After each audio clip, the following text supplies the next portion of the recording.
Chapter 1062, Shao Erlang's Marriage. There were only about 10 tables set up for the wedding banquet, where their neighbors, close relatives, and friends were treated to a meal. Thus, on the day of the bridal escort, everything proceeded as usual. Ms. Niu was so furious that she didn't even make an appearance. Initially, Mei Qing felt a bit disgusted, but when Ms. Yen brought her dinner, she reassured her with a smile. "Cousin, no, second sister-in-law, let her be. Our mother-in-law has always been like this. The more she goes overboard, the guiltier second brother feels towards you, and that's a good thing. I don't believe we can't handle her." Ms. Yen winked at her, and Mei Qing smiled back, feeling much better. Even if Shao Erlang couldn't handle the situation, he would undoubtedly feel remorseful after being mistreated today, making it easier to deal with Ms. Niu. Mei Qing firmly held Ms. Yan's hands and sighed, saying, "Jiao Jiao, you and I are family now. I will never forget your kindness. Let's live a good life from now on." Ms. Yen understood that Mei Qing was referring to her own family, so she replied with a smile, "Sister-in-law, don't say that. There is no need to mention kindness. Honestly, if second brother were to marry someone else, why shouldn't it be you, sister-in-law? We're already familiar with each other, aren't we?" "That's true." The two of them exchanged smiles and glanced at each other. Even though Ms. Niu was ill and absent, it didn't impact the overall situation. Second marriages were not highly valued to begin with, so Mei Qing didn't feel too aggrieved. Even if others gossiped, their words held limited weight. Mei Qing was no longer the naive and ignorant young lady from her teenage years. She regarded her dignity with great seriousness and paid no heed to gossip. Initially, she thought she would spend the rest of her life as a widow, living cautiously under the care of her brothers, sisters-in-law, and nephews. Although they didn't despise her, their fondness for her was limited. She had to tread carefully each day, enduring inevitable hardships. Even if Mei Qing were to find another family to marry, it was unlikely that she would have a good match. At best, it would be a compromise. Unexpectedly, she had managed to secure such a favorable marriage. Even if her mother-in-law feigned illness and skipped the wedding banquet, Mei Qing had no objections. At this point, Mei Qing could officially be considered a member of the second branch of the family. Ms. Niu was indeed a troublemaker. Mei Qing could endure it, but the more she endured, the more arrogant Ms. Niu became. Then one day, Shao Erlang saw Ms. Niu kneeling in the yard as a form of punishment. Shao Erlang was furious. He looked at the wounds on Mei Qing's hands and demanded to know how Ms. Niu had treated her so poorly. Ms. Yen refused to disclose the details, but she hinted at Shao Erlang to ask his own children. Ms. Niu had influenced them not to like Mei Qing either, so when they heard their father's question, they complained bitterly. However, they were just children and lacked shrewdness. Shao Erlang managed to coax them with a few words. Xuan even shared with Shao Erlang how her grandmother had punished her stepmother, further fueling Shao Erlang's fury. He insisted on splitting up the family that very day. Ms. Yen was delighted. It would be wonderful if they could indeed separate. Ms. Niu resisted, but she dared not mistreat Mei Qing any longer. Shao Erlang warned that if he discovered any mistreatment again, they would definitely go their separate ways. As the eldest son, Shao Erlang had lived with Ms. Niu and his younger brother after the separation. However, if they were to separate now, Mei Qing would become the mistress of the family, which would bring about a significant change. If you find any errors, ads pop up, ads redirect, broken links, non-standard content, etc., please let us know reports so we can fix it as soon as possible. Chapter 1063, Dodging? They also requested that Shao Erlang teach them a lesson. Ms. Niu was forbidden from interfering any further, so they asked Mei Qing to discipline them. If they dared to be rude again, they would report it to him, and he would take appropriate action. Shao Wan and Shao Xianwen were still young and, after being frightened by their biological father, they didn't even dare to cry, let alone cause trouble. Mei Qing may not have been particularly fond of them, but she knew she had to treat them well. After all, they were Shao Erlang's eldest son and daughter. If Shao Erlang found out that she mistreated them, she wouldn't be able to stay in the family. If she were to get divorced and return to her maternal family, It was doubtful if she would even be welcomed there anymore. Mei Qing and Ms. Yen, being cousins and sisters-in-law, had a good relationship and could stand up to Ms. Niu, their mother-in-law. It became difficult for Ms. Niu to cause trouble and create conflicts all day long. She couldn't even manage her own affairs, let alone find fault with others. That would come later, once Qiao Xian and Shao Yunduan had already moved to the capital. On Mei Qing's wedding day, Ms. Fong and her daughter-in-law also attended the wedding banquet. Thanks to Shao Yunduan, Ms. Fong was in the spotlight. Whether they knew each other or not, people approached her to greet and exchange pleasantries. Even Ms. Su and Yang Xiaoni were surrounded by an enthusiastic crowd. Where was Qiao Xian? Ms. Fong had asked her to leave after making an appearance.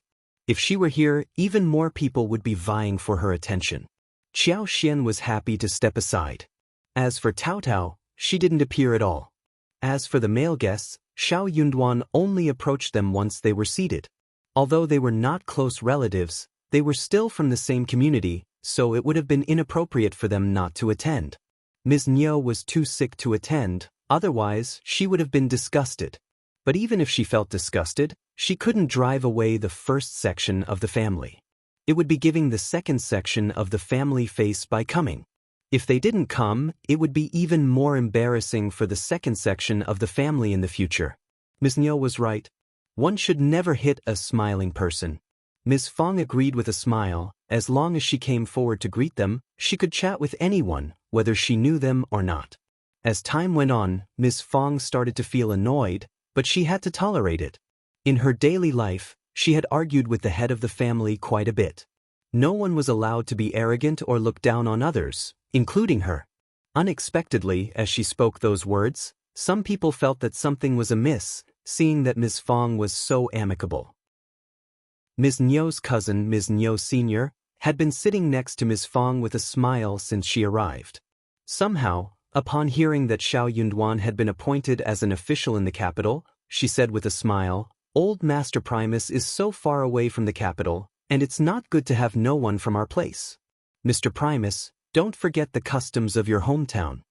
Ms. Fong was taken aback and responded with a smile, "My fifth son is not that kind of person. He will never forget his roots." "I'm not forgetting my roots. Wouldn't it be nice to have a fellow villager with me, someone I can feel close to within a region?" Seeing Ms. Fong looking at her, Ms. Niu Sr. grew excited and said with a smile, "My daughter is only 16 years old this year, and she's beautiful, well-mannered, and hard-working. Sister-in-law, all you have to do is give your approval and let her come to your house tomorrow. If you find any errors, ads pop up, ads redirect, broken links, non-standard content, etc., please let us know reports so we can fix it as soon as possible." Chapter 1064, Targeted. It is indeed a blessing for her to have the opportunity to follow Mr. Primus and take care of him. It doesn't matter whether she becomes the second or third section of the family. Sister-in-law, you're a practical person, and Mr. Primus is also kind-hearted. He would never mistreat her. When my youngest daughter was little, a traveling Taoist priest even bestowed his fortune upon her. He said that she would encounter a benefactor in her life and would surely have a noble son in the future. She will be blessed abundantly. Ah, sister-in-law, look, this is not what she should be doing. Speaking of nobles, who could be more distinguished than the Primus? Ms. Niu Sr. didn't believe that Ms. Fong wouldn't be concerned about the Primus child since his wife hadn't given birth yet. Her daughter was blessed and leading a good life. Ms. Niu Sr. wasn't worried that she wouldn't be enticed. Ms. Niu Sr. felt quite proud. Surprisingly, Ms. Niu Sr. wasn't the only visitor to Ms. Fong today. Everyone witnessed how the Shao family transformed from an ordinary farming family into an illustrious one. Shao Yunduan, who believed he was fortunate to be chosen as the first Primus, couldn't attribute it solely to luck. Yang Xiaoni's former siblings and sister-in-law were so ashamed that they wanted to bang their heads against the wall. Initially, everyone was resentful and envious, but now their envy was complete. Since the officials had already gone to the capital, what was there to doubt? While they were envious, they couldn't help but feel excited. If they could establish some connections, would they have to worry in the future? Many people had their eyes on Shao Yunduan the moment he returned. The Primus held an official position in the capital, so it was only natural for him to take a concubine. Furthermore, since Ms. Qiao hadn't given birth, how could she tolerate someone else? If their own daughter gives birth to a son before him, they would become the eldest son. Why should they fear not receiving affection? While others might have had similar intentions, they didn't dare to voice them aloud. However, Ms. Niu Sr. couldn't contain herself and said it with a smile. As Ms. Niu Sr. spoke, she even mentioned all the traveling Taoists, though no one knew if they were genuine or not. Nevertheless, everyone worried that Ms. Fang might believe them, so they began recommending their own daughters. My daughter is also highly capable and knows how to take care of others. My daughter is renowned for her beauty in our village. All the girls who marry from our family are well-mannered. My youngest daughter will undoubtedly be the same. And as for my household, observing this, Ms. Niu Sr. became both angry and anxious. She exclaimed, "You're all so wicked." I was the first to suggest it. Why are you fighting over it? It's utterly unreasonable. Why would others fear her words? Oh, Auntie Niu, it's you who's being unreasonable. So what if you mentioned it first? Claiming it's your house? What a joke. That's correct. We should decide whose daughter it is. If you're afraid of comparisons, then don't say anything. My daughter is the finest. Our family is excellent. Ms. Niu Sr. was so furious that she nearly got into a physical altercation. Ms. Fang became so angered that she burst into laughter and snapped, "Stop arguing. It's Erlang's day today, and we're all here for the wedding banquet and celebration. Why are you making such a ruckus?" Immediately, someone flattered her. After all, she's sister-in-law Fang. What she said makes sense. Absolutely. The others didn't want to be left behind. That's right, that's right. If you have something to say, say it. It's unsightly to be so noisy. Absolutely correct. If you find any errors, ads pop up, ads redirect, broken links, non-standard content, etc., please let us know reports so we can fix it as soon as possible. Chapter 1065, Humiliation. Ms. Fang sneered, "My fifth son and Ms. Qiao are content with their relationship and have no intentions of taking concubines. Don't assume that my fifth son lacks such intentions. I have no such intentions either. Your daughter is lovely. Tell her to become the daughter-in-law of another family. Don't utter such words in my presence. If anyone says otherwise, don't blame me for scolding you. I have a temper and you're well aware of it. If anyone desires to be scolded, go ahead and speak up." Ms. Fang had always been sharp-tongued. Everyone exchanged glances and fell silent. Many people were merely trying to join in the conversation without genuine intentions. Upon hearing Ms. Fang's words, they realized they couldn't attain what they desired, so they felt relieved and refrained from saying more. However, Ms. Niu Sr. was different. She harbored deep envy towards the Shao family's first section. They possessed an official position, acquired land, and even donated fertile land and substantial amounts of silver to the village. How much personal wealth did they possess to give away 400 acres of land and hundreds of taels of silver without hesitation? For instance, at the previous banquet, there was an abundance of poultry and fish. The gentry and elderly masters showered them with countless gifts, worth a significant sum alone. In the future, even if their family didn't engage in farming, they could enjoy meals with white rice and meat. They wouldn't have to skimp on cooking vegetables, oil, salt, soy sauce, and vinegar. What an enviable life.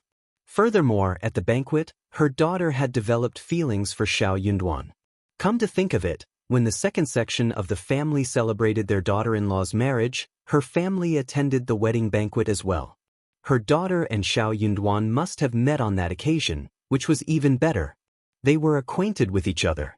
Ms. Niu Sr. believed that the Shao family had no relation to others, but her own family was different. She was a relative of the Shao family, so no matter what she said, Ms. Fang wouldn't refuse her. While everyone else remained silent, Ms. Niu Sr. couldn't help but giggle and jokingly say, "Sister-in-law Fang, don't get angry. This is a serious matter. If the Primus doesn't have any wives or concubines, won't it be embarrassing for him? We know each other well in the village, so doesn't that mean, shut up? Ms. Fang's expression turned stern before Ms. Niu Sr. could finish her sentence. She sneered, if you want your daughter to become someone's concubine, there might be someone willing to have her. Don't say such things to me. I don't want her. Embarrassment washed over Ms. Niu Sr., her face alternating between red and white. Angered, she retorted, sister-in-law, you're being too dismissive. Don't think so highly of yourself. Will the Primus never take a concubine in his entire life? Ms. Fang replied firmly, that's right, he will never take a concubine in his entire life. My fifth son is not the kind of person who forgets his roots or his identity after becoming the Primus. Why should he take a concubine? Gritting her teeth, Ms. Niu Sr. warned, sister-in-law, remember what you've said. Don't contradict yourself in the future. Ms. Fang reassured, don't worry, I won't. Ms. Niu Sr. sneered, what if? Ms. Niu Sr. didn't dare to voice her thoughts about Qiao Xian not giving birth, so she abruptly stood up and left. Despite her anger, she remained rational. If she dared to utter those words, Ms. Fang would definitely slap her. And she certainly didn't dare to retaliate.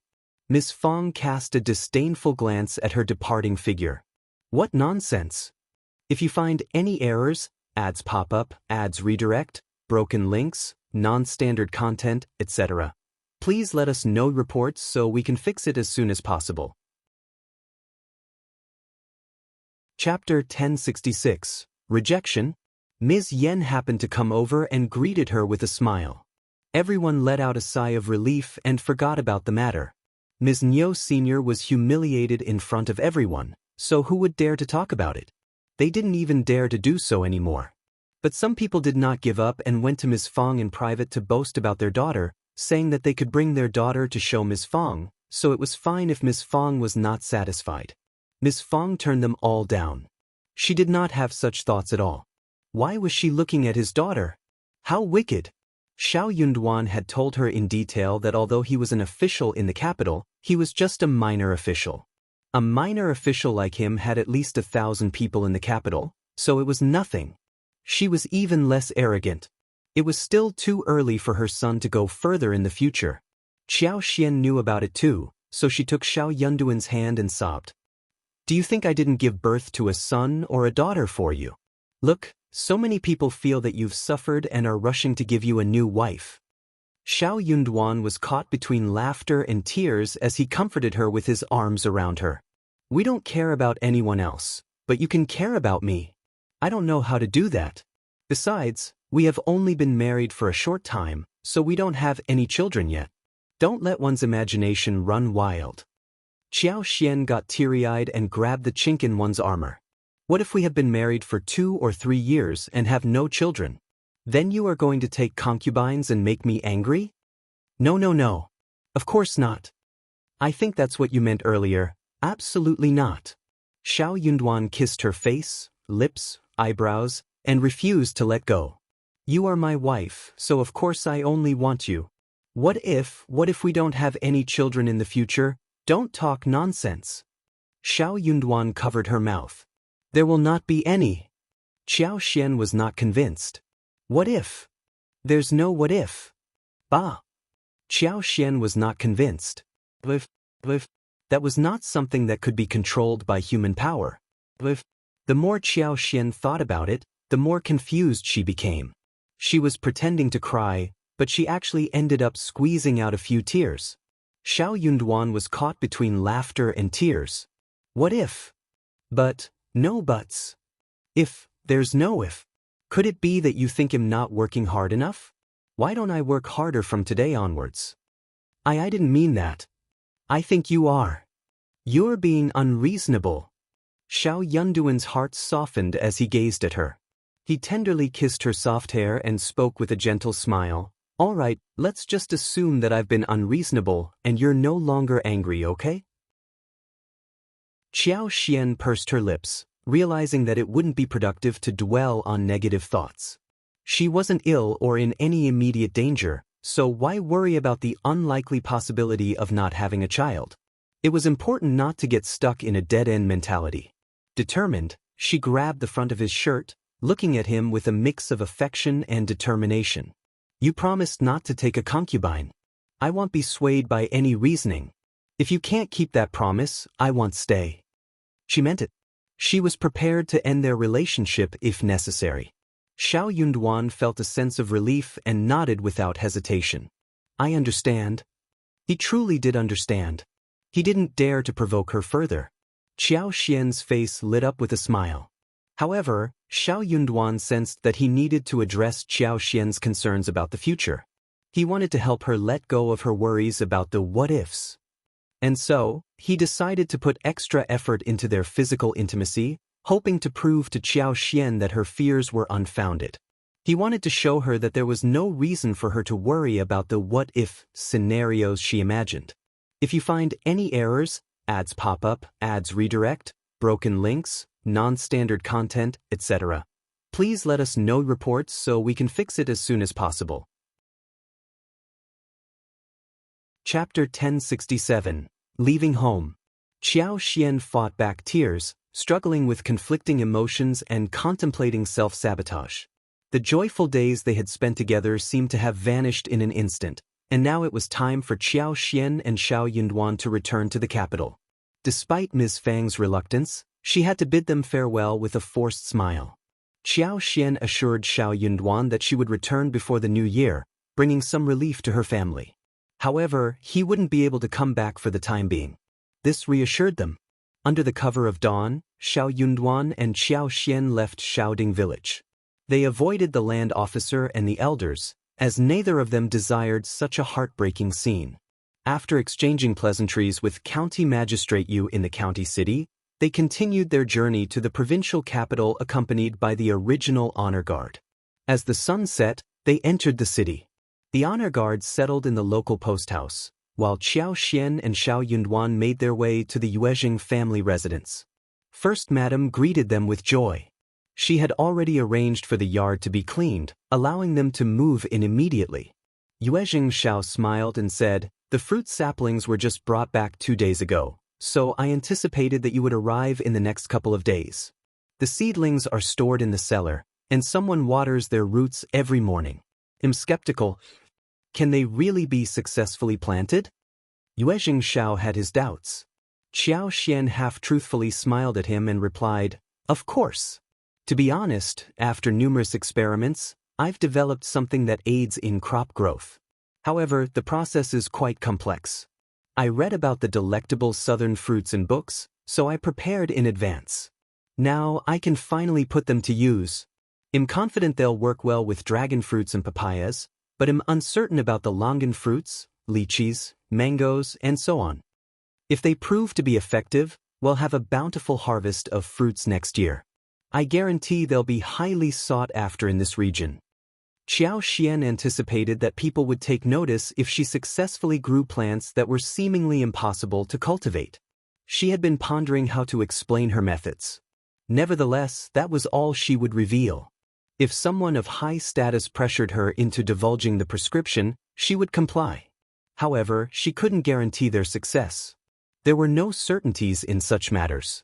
Besides, there was a saying, "The master paves the way, but each cultivates their own." This principle applied to all industries. One couldn't expect to master something simply by learning about it.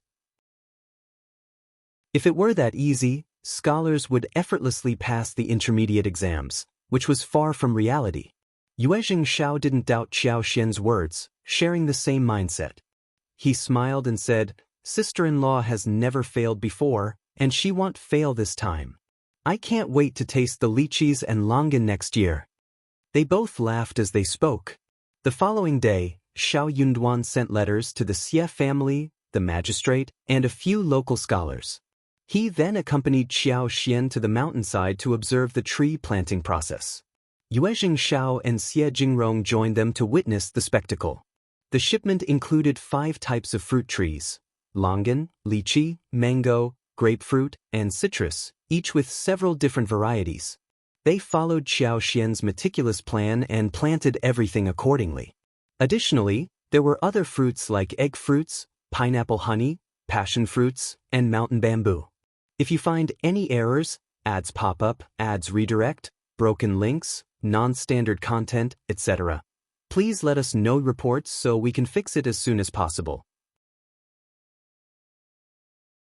Chapter 1068, Fruit Planting.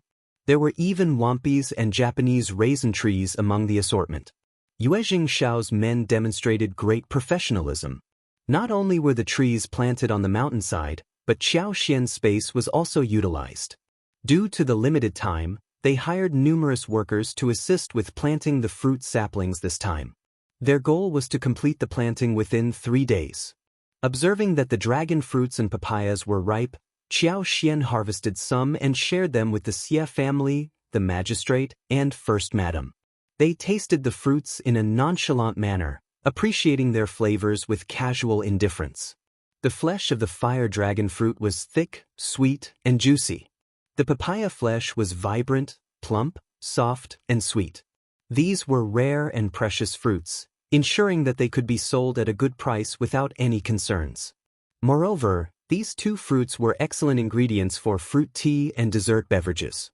Their combinations allowed for innovative creations. Qiao Xian visited a few stores to experiment with different recipes, which invigorated and enlightened her. She came up with a few new variations. Shao helped Qiao Xian find several managers and assistants. This time, Qiao Xian and Shao Yunduan took the opportunity to meet and interview the candidates, ensuring they made the right choices. After a thorough selection process, they settled on Steward Zhou and Steward Bai as the stewards, along with a total of 23 servants among the 3 waiters. Following that, they planned to construct a farmhouse on the flat ground at the foot of the orchard, providing accommodation for the staff. This would establish a proper industry. With Shao and First Madam's support, Qiao Xian felt reassured. Time was limited, so they stayed in the provincial city for 4 days before preparing to depart. If all went smoothly, they would reach the capital in early August. When they arrived in the capital, they would officially embark on Shao Yunduan's career as an official. They approached the future with a calm mindset, taking it one step at a time. Shao Yunduan wasn't overly fixated on becoming an official.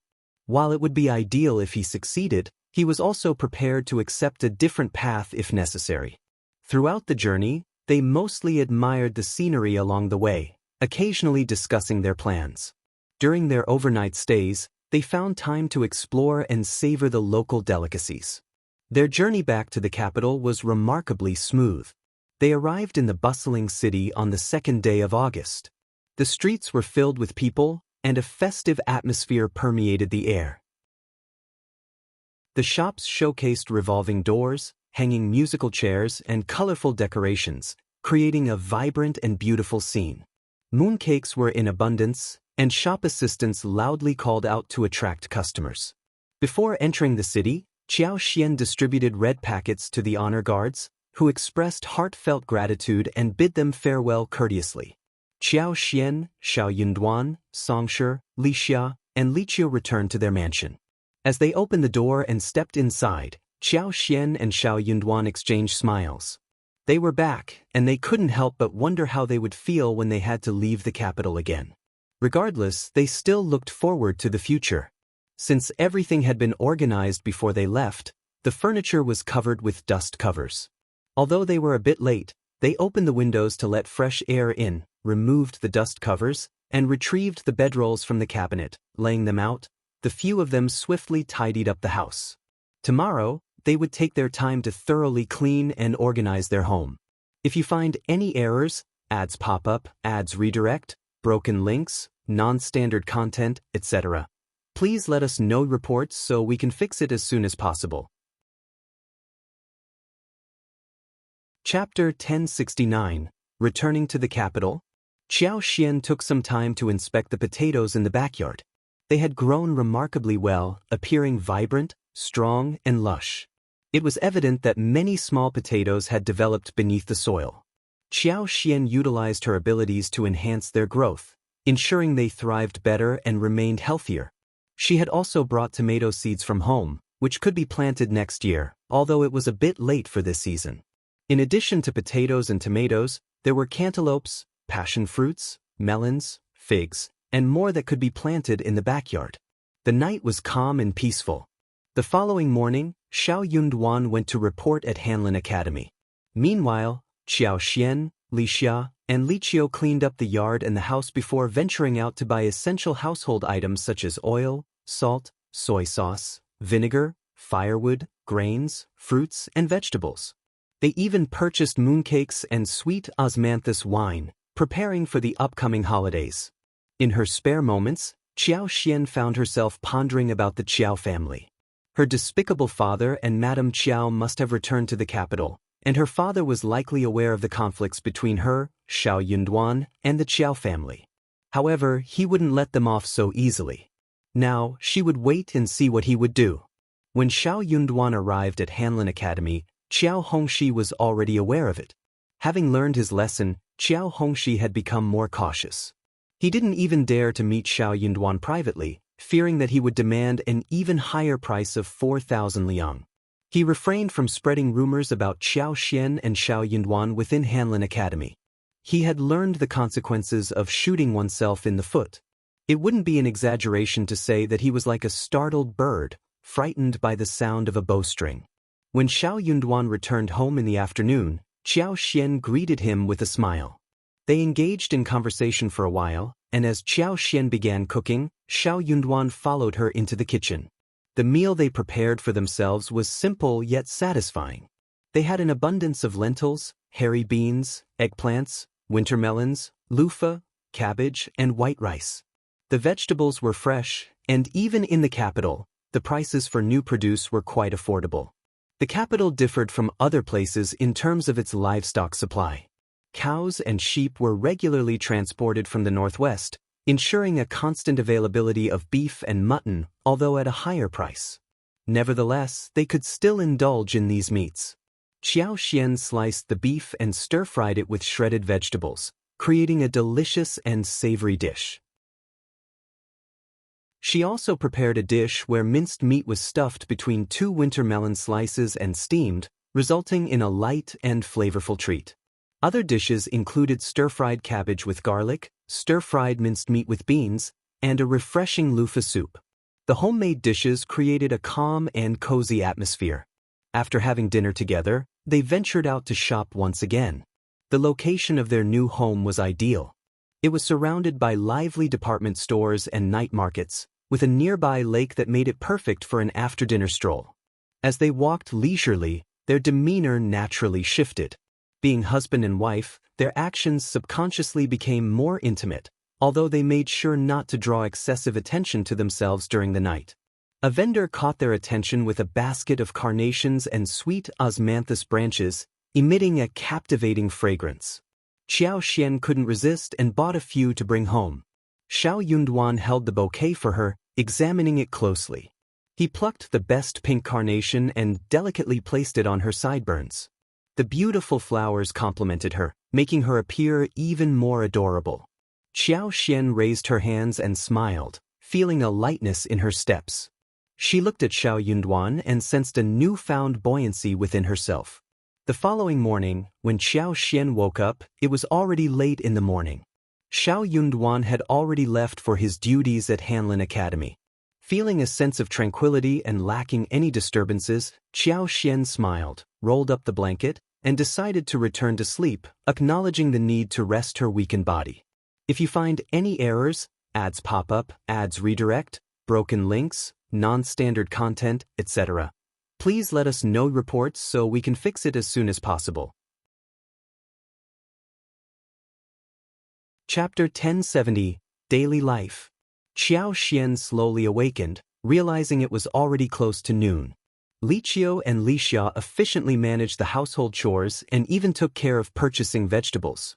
Songshi lazily sat beneath the eaves of the east wing, casually munching on melon seeds to pass the time. As a 7th-grade editor, Shao Yunduan couldn't bring a follower to work. Thus, Songshi had nothing to occupy him after accompanying Shao Yunduan to Hanlin Academy every day. Observing his idle state, Qiao thought about starting a shop or acquiring some land for a business venture. This would provide Songsher with tasks and responsibilities. Otherwise, he would have little to do for extended periods. However, Qiao Xian worried that if he had too much free time, he might be influenced by others and led astray. Being a 10-year-old boy, the dazzling allure of the capital could easily overwhelm him. Given that he was one of Shao Yunduan's men, they couldn't afford to take any risks. Having made up her mind, Qiao Xian planned to discuss with Shao Yunduan the idea of purchasing a small shop to test the waters and determine what kind of business to undertake. Nevertheless, she didn't rely on this venture to generate income. Since Qiao Xian woke up late, she combined breakfast and lunch. However, her appetite was lacking at the moment. Therefore, she asked Li Xia to prepare a bowl of prawns, meat slices, mushrooms, and vegetables. The wheat in the northern region yielded robust grains, resulting in sturdy handmade noodles. Despite her reduced appetite, Qiao Xian devoured a large bowl of them. It seemed she had expended quite a bit of energy the previous day, warranting some nourishment. Unexpectedly, as she finished her hearty meal and admired the flowers and plants in the courtyard to aid digestion, a knock echoed at the courtyard door. Songsher finally had a task to attend to. He eagerly rushed to open the door with great enthusiasm. An elderly woman accompanied by a maidservant stood at the door. She exuded a sense of dignity, but her expression held a hint of arrogance. With disdain in her eyes, she looked at Songsher. Though inwardly irritated, Songsher refrained from throwing a tantrum. He couldn't afford to delay matters concerning the masters. Suppressing his displeasure, he put on an obsequious smile and asked, "May I ask where you are from, madam?" The old woman snorted. "I am from the Qiao family. Your madam knows who I am. Tell her to come out." Songsher was taken aback but managed to maintain a lazy expression. Not wanting to make any mistaken moves, he replied, "Which Qiao family? The one on West 6th Street in Liuji Alley?" The old woman sneered. "Yes, that's the one." His smile immediately vanished as he nonchalantly said, "Very well, please wait. I will report this." He abruptly closed the courtyard door, paying no mind to the old woman's reaction or feelings. Rushing over, he informed Qiao Xian, "Madam, the Qiao family is shameless. They have come again. What should we do?" Qiao Xian smiled and replied, "Since they are here, let them in." With a clap of her hands, she turned and walked into the house. It was impossible to ignore them. Ignoring them would only fuel their persistence. Qiao Hongxi must have informed Shao Yunduan about the situation when they encountered each other at Hanlin Academy. The Qiao family had arrived swiftly.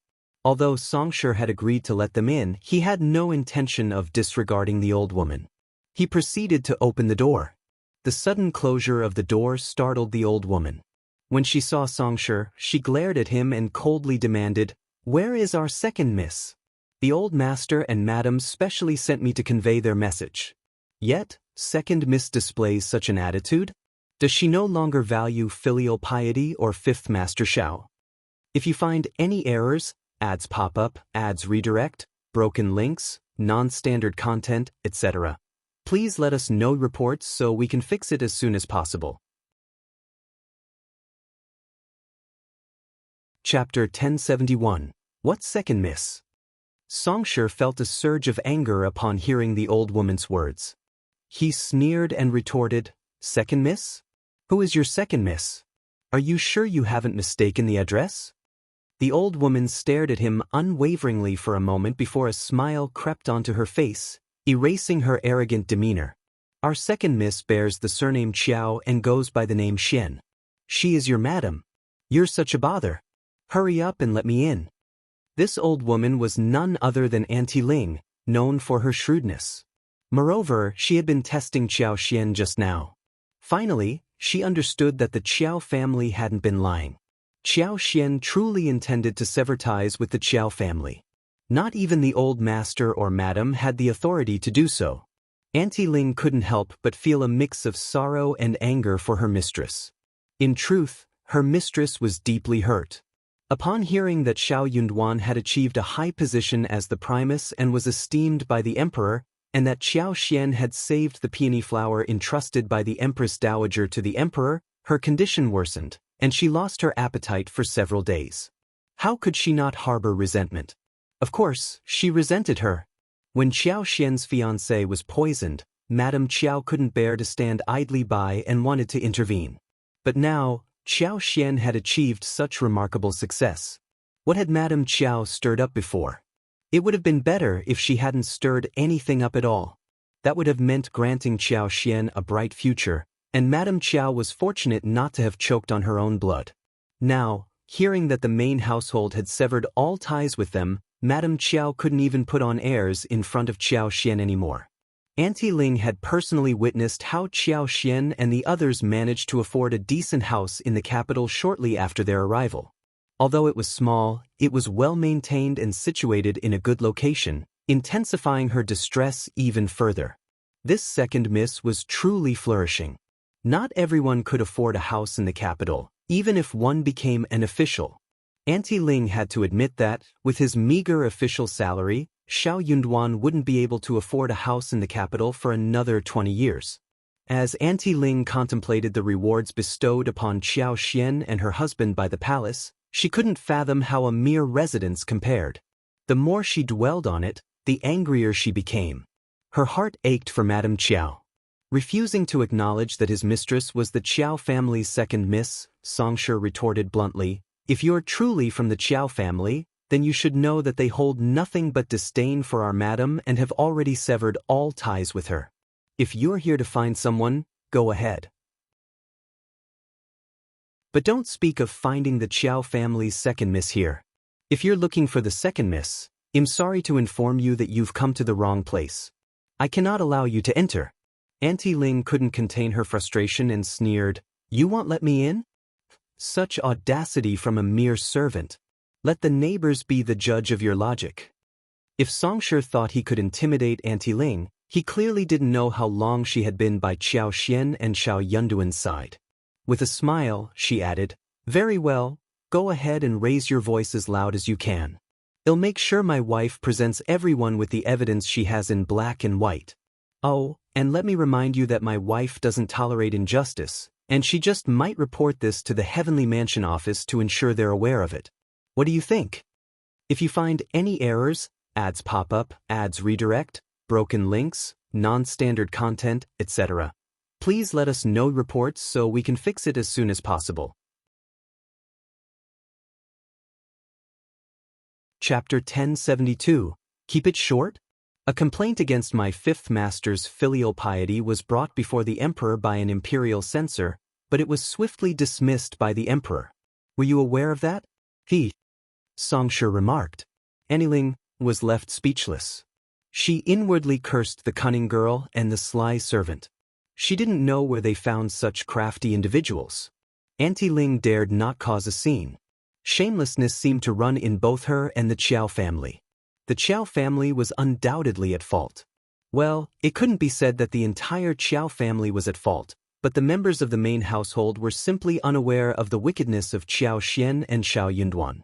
They had fallen into their trap. Auntie Ling, being resourceful, suppressed her anger and maintained a serious expression. "I am here to visit your madam."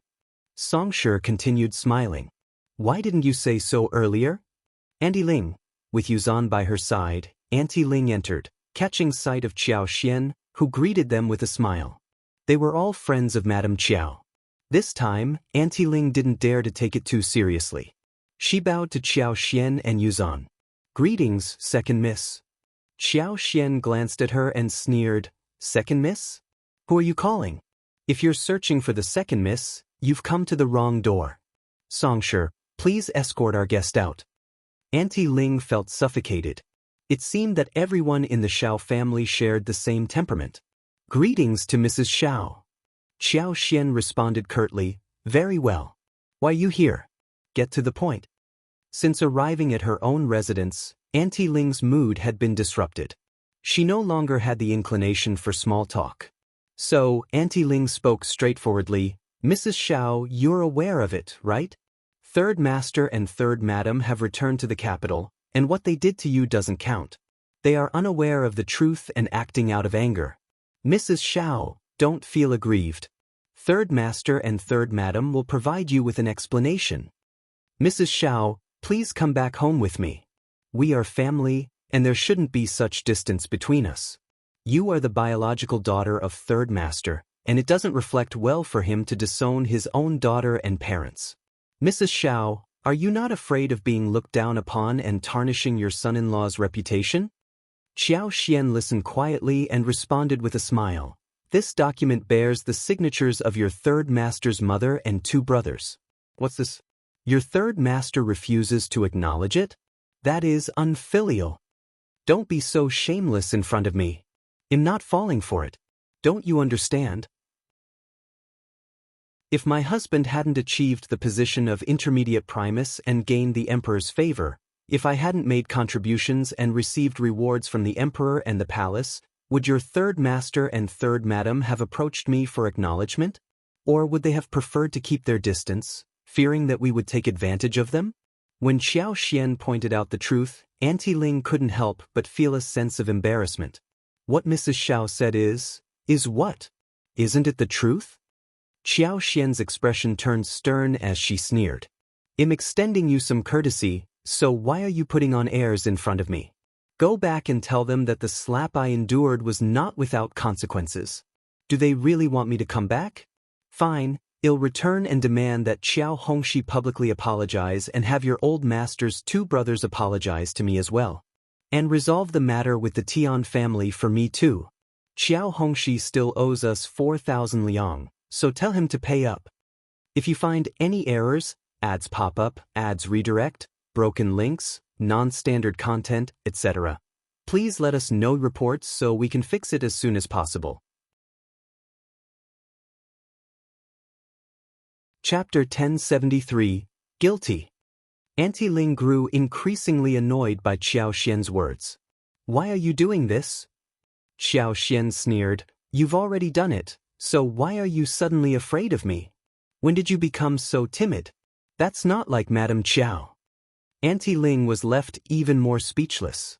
Qiao Xian sarcastically remarked, what did Madame Qiao do back then, and why did I end up in the water? Auntie Ling, do you think I know or not? Auntie Ling's expression changed. Second miss, don't spout nonsense. Madam has never harmed you. Qiao Xian smiled even brighter. When did I say she harmed me? By the way, I'm starting to suspect that you're feeling guilty. I'm just angry that you let your imagination run wild and falsely accused Madam. Second miss, you're just shifting blame. Forget it, forget it. I can't force you to acknowledge it. I'll have Old Master and Madam personally invite you later. See if you can bear that. They're the ones who disown their own bloodline, so why can't I accept it? Qiao Xian said curiously. Also, don't just focus on the benefits my husband and I have received. The Tian family is a formidable force. Have you forgotten about them? The Emperor has commended and made decisions for me. I saved the Emperor's peony flower, and both the Emperor and the palace have praised and rewarded me. Even if the Tian family despises us to the core, they won't dare to lay a finger on us for at least a year or so. But if they find out about the Qiao family, guess who the Tian family will direct their anger towards? Can you handle that? Auntie Ling's expression slightly changed. Her eyes flickered, and she lowered her head in silence. Of course, the Qiao family had considered this possibility, but they didn't dwell on it too much. Hearing Qiao Xian's words, Auntie Ling couldn't help but feel a tinge of fear. Qiao Xian's eyes were filled with disdain. She knew that they were all cut from the same cloth, people who only cared about their own benefits and refused to share any risks. It wouldn't be so easy to deal with them. She smiled. Go back. Don't forget that Qiao Hongxi owes us 4,000 liang. My husband and I have spent a lot of money lately, so we're in a tight spot financially. We're truly destitute, so we can't afford to be indifferent about our reputation. It just so happens that my husband is at Hanlin Academy too. When we see Qiao Hongxi, it'll be convenient to ask him about it. Apparently, Auntie Ling was aware of the 4,000 liang debt as well. She clenched her teeth and said, You're cunning, aren't you? It takes one to know one, Qiao Xian replied with a smile. I learned from the best, didn't I? How did you treat me in the past? And now you want me to be grateful? What a joke. Auntie Ling was left speechless. and she departed in a sorry state. When she arrived home, she didn't want to tell Madame Qiao the truth, fearing that it would aggravate her illness. However, Madame Qiao was astute and didn't take the matter lightly. Auntie Ling couldn't conceal anything during the interrogation. Eventually, she couldn't bear it any longer and revealed the whole story. Madame Qiao leaned against the couch, gasping for breath. That wretched girl. I deeply regret it. Why did I let her get married? Why didn't I eliminate her? Madam, please lower your voice. You can't say such things. Auntie Ling's eyelids twitched as she hastily cautioned her. If you find any errors, ads pop up, ads redirect, broken links, non-standard content, etc., please let us know reports so we can fix it as soon as possible. Chapter 1074. The Money. They had made a pact to keep this information to themselves, never to be mentioned again. As long as their secret remained hidden, Qiao Xian would lack any evidence. So what if they stayed silent? Having been away from the main house for countless years, with numerous inhabitants residing there, any whispers would undoubtedly create a stir. Madame Qiao's complexion grew pale, contorted with a mix of comprehension and unwillingness. Exhausted from reiterating the same point, she was repeatedly met with harsh realities. Auntie Ling strained to whisper, "The 4,000 liang." Before she could finish her sentence, Madame Qiao forcefully swept away the teacups beside her, producing a loud crash. Auntie Ling flinched in surprise. "Give it to her." Madame Qiao struggled to suppress the urge to vomit blood, panting with her pale face. 4,000 liang is insignificant. Do you think I cannot afford such an amount? You are truly despicable. Very well, Madame Qiao. Auntie Ling replied, her heart filled with bitter irony. Indeed, 4,000 liang was no trifling sum. When the third old master and third madam returned to the capital, they discovered that the patriarch and his eldest son residing in the main mansion held disdain for them, while Madam Lady Qiao remained indifferent. Whenever the third old master and third madam were absent from the capital, the first old master and second old master would grow closer to Madame Yuezhing. Yet, Madame Qiao could not bear the fact that Madam Lady Qiao continued to turn a blind eye, even when she sensed that the patriarch and his family had swindled them out of a substantial amount of money. Madame meticulously sorted through their belongings, leaving very little behind. Having obtained 4,000 liang to settle her young master's debts only served to deepen her sense of despair. After third madam's recovery from illness, she eagerly prepared to immerse herself in social engagements. They needed to tailor clothes, adorn them with ornaments, purchase rouge and cosmetics from the capital, exchange favors, bestow rewards and dowries upon elder miss, and acquire garments and accessories. Every aspect required money. Second miss displayed such heartlessness. How could young master have fallen for their deception? Why did they even draft that contract? Madame Qiao made a firm decision. She would reclaim Qiao Xian, not because she couldn't bear to part with her, but because she needed to teach her a lesson. However, third old master, Madame Lady Qiao, the patriarch, and the eldest son hesitated. Indeed, what if the Tian family grew infuriated over Qiao Xian? The Qiao family wouldn't be able to endure the consequences. What if they found themselves embroiled in nothing but trouble? It would be incredibly unjust. Moreover, Qiao Xian and Shao Yunduan had received rewards from the emperor and the court. They couldn't compel them to relinquish those rewards. Those two individuals possessed the audacity to do as they pleased. They were shameless, but they couldn't refuse them. In summary, bringing her back might not yield any benefits, but it could result in negative repercussions. Under these circumstances, they could wait for half a year or a few months. Shao Yunduan and Qiao Xian were aware that her father and stepmother had returned to the capital, yet they didn't come to visit. This was their fault, and they intended to exploit it as a pretext to hold them accountable. Madame Qiao would feign deafness and muteness. Third old master felt that something was wrong. He wanted to get her back. He believed that Shao Yunduan would have a promising future, and if he did not admit that now, it would be too late in the future. If you find any errors, ads pop up, ads redirect, broken links, non-standard content, etc., please Please let us know reports so we can fix it as soon as possible. Chapter 1075, Treat? However, he couldn't guarantee that the Tian family wouldn't hold the Qiao family responsible despite his brother's assurance. In the end, he had to align with his two brothers and feign ignorance about Qiao Xian and Shao Yunduan's return. Madame Qiao grew increasingly frustrated upon hearing this. However, she held no authority over the main mansion and couldn't act as she pleased. Even though she was the mistress at the Qiao family's mansion in the capital, she was the most unfamiliar and powerless mistress. No one cared about her opinions. The following day, Auntie Ling returned the 4,000 liang to Qiao Xian. That night, when Shao Yunduan returned home, Qiao Xian greeted him with a smile. "Let's skip dinner tonight and celebrate at a fine restaurant." Shao Yunduan chuckled. "Darling, you have excellent taste. We've stumbled upon a windfall, and we should celebrate." Thus, the two of them, accompanied by Li Xia, Li Qiao, and Songshi, headed to a pavilion renowned for its roasted whole lamb and bullhead meat. They had a splendid time, spending 200 liang without feeling like they had splurged. After all, the money was acquired effortlessly. Qiao Xian astutely understood that the Qiao family had chosen not to respond to Auntie Ling's visit. With a hint of disdain, she remarked to Shao Yunduan, "Darling, the Tian family remains silent whenever we mention them. They have unknowingly done us a tremendous favor."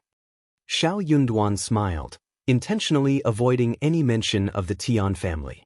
He had no intention of bringing up the Tian family. After pondering for a moment, he spoke slowly, "However, they can't have everything their way. I should treat Qiao Hongxi and his colleagues from the Hanlin Academy to a meal." Qiao Xian blinked, perplexed by Shao Yunduan's words. "What do you mean?" Shao Yunduan smiled, turning to Qiao Xian, whose eyes glistened with excitement. She beamed, "Darling, you know how to treat your colleagues to a lavish feast. Let's go to an even better restaurant, without worrying about saving money. We can't possibly spend all 4,000 liang." Shao Yunduan laughed. "Darling, you're absolutely right. Indeed, 4,000 liang was far more than Qiao Hongxi could handle. It would surely make him feel overwhelmed." The next day, Shao Yunduan courteously informed his colleagues and selected members of the Hanlin Academy about his plan to treat them to a meal. He invited over 20 individuals and reserved a large private room, spacious enough to accommodate 2 tables. Shao Yunduan chose Xuanxi Restaurant, an upscale establishment in the intermediate range. A sumptuous banquet at a single table cost around 100 liang, excluding drinks. Most of the Hanlin students were financially strapped, unable to afford meat on a daily basis. Some could only afford porridge, pickles, and steamed buns by the end of the month. The idea of dining at a restaurant like Xuanxi was beyond their wildest dreams. Even when invited by colleagues, they would typically settle for small budget-friendly hotels where a meal cost 2 or 3 liang. The majority had never experienced dining at a place like Xuanxi Restaurant. When Shao Yunduan announced his intention to treat everyone at the restaurant, excitement surged through the crowd, instantly endearing him to them. No one complained about Shao Yunduan's proposal. Having recently received a reward from the court before returning to his hometown to pay respects to his ancestors, Shao Yunduan had amassed a considerable sum of money. It was only fitting that he used it for this purpose. If they all partook in this meal, they might have the fortune to experience such a delightful occasion again in the future. If you find any errors, ads pop up, ads redirect, broken links, non-standard content, etc., please let us know reports so we can fix it as soon as possible. Chapter 1076, Sigh. Indeed, it was a lavish feast costing 100 liang. The 18 dishes served were all exquisite, including succulent roasted lamb chops, tender hibiscus chicken slices, flavorful shredded pork with Beijing sauce, delightful fourjoy balls, savory braised mutton, stir-fried fish slices, richly braised pork knuckles, and indulgent fried belly with oil. Furthermore, Shao Yunduan displayed great generosity, offering a fine selection of wines. The dishes were presented one by one, and Shao Yunduan smiled, exchanging a few polite words with his guests. They all raised their glasses in gratitude and eagerly began savoring the delicacies. As scholars, they maintained an elegant dining etiquette, yet they wasted no time in savoring each delectable bite. Regardless of their refinement, after spending years in the intermediate office of the Hanlin Academy, one could maintain an air of elegance and detachment as long as their family had the means to support them. Most of them had endured arduous lives, and when given the opportunity to enjoy a high-class banquet, they wouldn't decline in the name of preserving their reputation. Midway through the feast, when everyone had nearly finished their meal, Shao Yunduan stood up and offered a toast to each individual. As the host and a newcomer, it was customary for him to express his respects through toasting. The guests regarded him as a congenial person, humble and respectful towards his seniors. It was a commendable quality. Shao Yunduan also extended an invitation to Qiao Hongxi to join the banquet. Qiao Hongxi initially harbored anger, but the thought of the 4,000 liang left a bitter taste whenever he encountered Shao Yunduan. He had no desire to dine with him at all. However, if he chose to abstain, he would appear petty. Additionally, considering the sum of 4,000 liang had been taken from him, it would be a waste not to attend. Hence, Qiao Hongxi begrudgingly attended. In response, Shao Yunduan showed him due respect. "Brother Qiao, please join us." Shao Yunduan clinked glasses with him and sighed with emotion. "Before Madam Lady Qiao, old master, and the eldest son severed ties with us, we were still in-laws. Brother Qiao, you are my brother-in-law. Though we may not be related by blood, that is the extent of our connection." "Oh yes, I've heard that Brother Qiao's parents have returned to the capital. How are they doing?" "The Qiao family no longer wishes to accept my wife, and Brother Qiao's parents are no longer my father-in-law and mother-in-law. My wife and I will no longer trouble you. We simply wish you good health." The words hung in the air, catching everyone off guard as they realized the implications. Qiao Hongxi was equally taken aback. What? He knew his family desired Shao Yunduan and Qiao Xian's return, but they had made it clear they didn't want to comply. However, a sense of unease began to creep over him. He couldn't simply offer a welcoming response. His family had warned him against getting close to them, fearing it might anger the Tian family. Yet he couldn't agree with Shao Yunduan either, or he would be unable to reverse the situation. Before he could formulate a reply, Shao Yunduan let out another sigh, gently patting Qiao Hongxi's shoulder with a smile. "Let's drop this topic. It's for the best. We are all safe and sound." They all forced smiles, raising their glasses in an attempt to shift the focus away from the uncomfortable conversation. "Yes, there's no need to dwell on that. Let's drink. Cheers." Editor Shao knows how to lighten the mood. "Come, let's have another toast." Due to censorship concerns, news of the incident spread discreetly. The Qiao family looked down upon Qiao Xian and Shao Yunduan, and before Shao Yunduan achieved the rank of intermediate advanced scholar, they had visited Qiao Xian at the doorstep only to be met with a violent rebuff, resulting in the dissolution of the engagement. However, since the emperor did not hold Shao Yunduan accountable for being unfilial, no one dared to spread rumors that might incite his wrath. If you find any errors, ads pop up, ads redirect, broken links, non-standard content, etc., please let us know reports so we can fix it as soon as possible.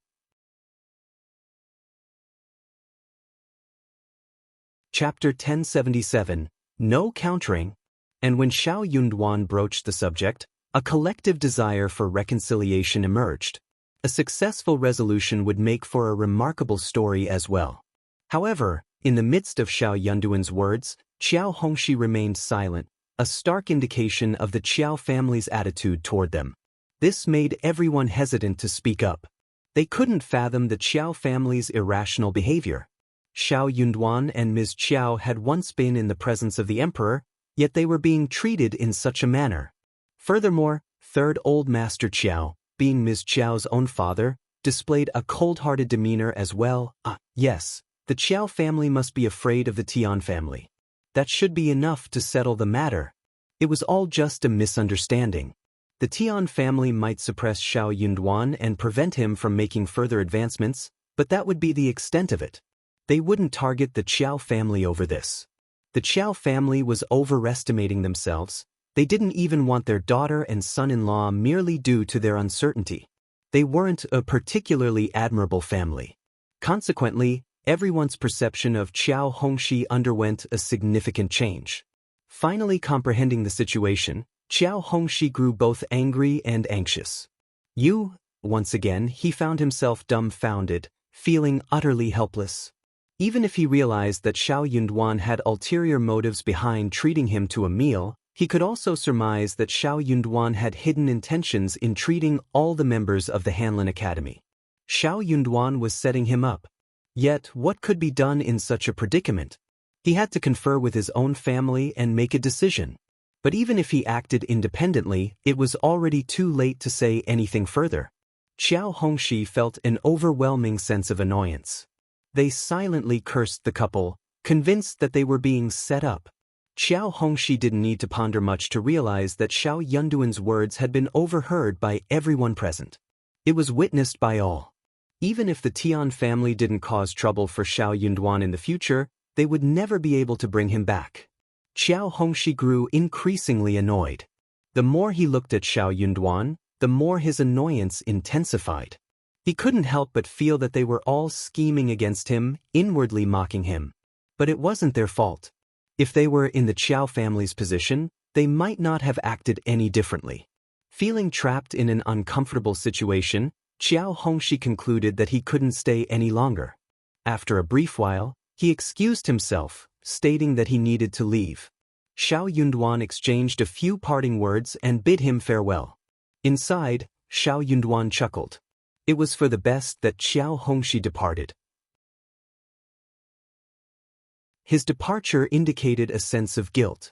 With him gone, they could freely discuss anything. Indeed, as soon as Qiao Hongxi left, the remaining individuals exchanged knowing glances, their expressions filled with understanding. Someone stepped forward to console Shao Yunduan. Once one person spoke, the others followed suit, offering words of comfort to Shao Yunduan. Shao Yunduan sighed, graciously accepting their kind gestures. He even shared the mistreatment his wife had endured at the hands of Third Old Master and his wife in their hometown. A collective sigh echoed through the group. The Qiao family was truly despicable. No wonder they had severed ties with Ms. Qiao. But Ms. Qiao was fortunate to have Shao Yunduan by her side. If you find any errors, ads pop up, ads redirect, broken links, non-standard content, etc., please let us know reports so we can fix it as soon as possible. Chapter 1070, Trapped. Shao Yunduan considered himself fortunate to have a concubine's daughter who possessed the skill to cure the emperor's beloved peony, and as a result, he received numerous rewards from the court. However, no one could guarantee that the emperor's peony would remain problem-free in the future. Consequently, no one dared to lay a hand on Ms. Qiao, knowing the potential consequences. In any case, Shao Yunduan's return home with his colleagues strengthened their bond of friendship. Upon hearing about the banquet, Qiao Xian couldn't help but laugh, finding it quite satisfying. That's truly gratifying. If the Qiao family ever approaches us again, we won't have to entertain them. Even if they have the audacity to shamelessly seek our help, we can openly refuse. Qiao Hongxi, however, had a completely different perspective. When he returned home, he hesitated for a moment before approaching his father to share the incident. Third Old Master was utterly flabbergasted upon hearing the news. What are you saying? Initially, he had wanted to scold his son, but he soon realized that he couldn't. Even if he had been present, he wouldn't have been able to defend himself against Shao Yunduan's unexpected actions. Angrily, Qiao Hongxi exclaimed, "Dad, Shao Yunduan is so disrespectful. He's your son-in-law, yet he doesn't show any regard for you." Third Old Master furrowed his brows. He didn't appreciate his son's words. While he hadn't believed it at first, he now couldn't find any excuse to continue deceiving himself. "Very well, you may go and rest," Third Old Master Qiao said, feeling disheartened. He sighed. "Hongxi, when you have free time, strive to work hard and read more books. You need to succeed in the future. I am relying on you for the remainder of my life." Third Old Master Qiao had anticipated that upon his return to the capital, he would secure a 5th-ranked officer position. However, to his dismay, his elder brother only managed to secure him a 7th-ranked position in the Ministry of Architecture, which held little prestige within the capital. Adding to his frustration, the Ministry of Architecture was one of the least esteemed governmental offices among the 6 ministries, offering minimal opportunities for advancement. Realizing this, Third Old Master felt a surge of anger, almost causing him to vomit blood at the thought of the exorbitant amount of money they had spent. But what was the use? When his wife coerced him into asking his elder brother for money, not only did he fail to retrieve a single tael of silver, but he was also scolded by his elder brother. His elder brother claimed to have invested so much effort and begged him for help, yet Third Old Master's request for money left him dissatisfied. It was a disheartening experience. To make matters worse, his mother somehow discovered the incident and reprimanded him for his lack of compassion. She focused solely on money and failed to acknowledge the efforts his elder brother had made on his behalf. Left with no choice, Third Old Master reluctantly consoled his mother, feeling annoyed by the situation. At his age, he realized that making progress in his own life was unlikely. He could only hope that his son would achieve success. Despite having a daughter and a son-in-law, the situation remained stagnant. Qiao Hongxi unconsciously clenched his fists and declared, "Dad, don't worry. I will undoubtedly rise to the top. Shao Yunduan is nothing. Just wait and see, he doesn't even deserve to shine my shoes." Third Old Master offered solace and nodded with a smile. "I know you have ambitious goals." The following day, Third Old Master discreetly hired a carriage and made his way to Qiao Xian and Shao Yunduan's home. If you find any errors, ads pop up, ads redirect, broken links, non-standard content, etc., please let us know reports so we can fix it as soon as possible.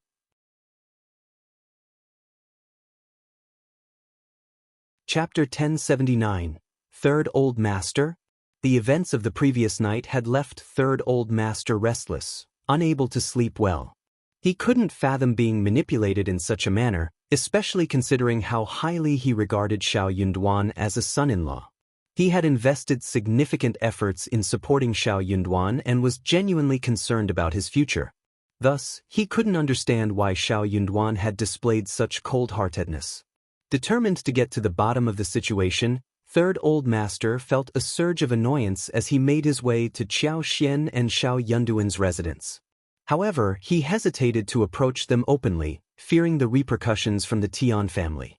Instead, he discreetly hired a carriage and arrived at the Shao family's home, hoping that Shao Yunduan had returned from the Hanlin Academy. Upon seeing him at the door, Songshe, who recognized Third Old Master, was taken aback but didn't give him a hard time. In fact, he greeted him politely, saying, "Old Master Qiao." He then invited Third Old Master inside and informed Fifth Young Master and Madam of his presence. As Third Old Master, who had previously held the position of County Magistrate Qiao, glanced around the yard, he noticed the standard 4-part architecture with well-maintained east and west wing rooms. In the middle stood the main room, facing north and south, along with 3 wing rooms, creating a spacious and broad layout. The courtyard boasted a large patio with greenish-gray floor tiles, neatly arranged and adorned with sweet osmanthus, magnolia, crabapple, and other flowers and trees. A path led to the backyard, indicating its existence. The courtyard wasn't overly large, but it wasn't small either. Third Old Master couldn't help but feel a tinge of envy. He inwardly sighed at their good fortune.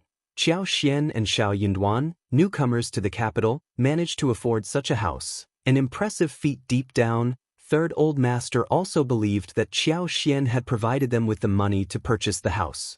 He had initially anticipated that they would face humiliation and encounter obstacles at every turn, giving him the opportunity to lecture them. However, reality proved otherwise. This left him speechless. Qiao Xian and Shao Yunduan didn't find it unusual that Third Old Master Qiao had come to visit. They treated him as an ordinary guest, lacking the familial warmth he had hoped for. Qiao Xian no longer addressed him as father, but rather politely greeted him as Third Old Master Qiao. The same was true for Shao Yunduan. Third Old Master's heart ached. Xian, Third Old Master Qiao, it doesn't seem appropriate for you to address my wife in that manner. After all, our families are no longer connected, and it's important that we maintain some dignity between us, Shao Yunduan interjected calmly. Third Old Master couldn't bear it any longer. He accused Shao Yunduan of ingratitude and heartlessness. With a smile, Qiao Xian inquired, "My husband achieved the rank of cultivated talent through his own abilities and received education from a highly esteemed teacher. Young Master Sigh, a provincial champion and primus, has imparted his vast knowledge to him. What does that have to do with you, Third Old Master Qiao? Did you teach him? How can he be expected to feel grateful?" Shao Yunduan added, "Third Old Master Qiao, if you wish to discuss this matter further, please leave. I don't owe you anything and neither does my wife. Madame Qiao tried to harm my wife, yet she's still alive and well, isn't she? Since you never treated my wife as your daughter, why don't you uphold your reputation? Are you attempting to be a benevolent father, or is there something else you're aiming for? I don't need to explain myself to you. You know what you should do." Third Old Master Qiao had come to express his concern and demonstrate his affection, hoping that they would feel guilty and regard him highly. Instead, he was met with mockery. Guilt and kindness were absent. He had misjudged them completely. If you find any errors, ads pop up, ads redirect, broken links, non-standard content, etc., please let us know reports so we can fix it as soon as possible.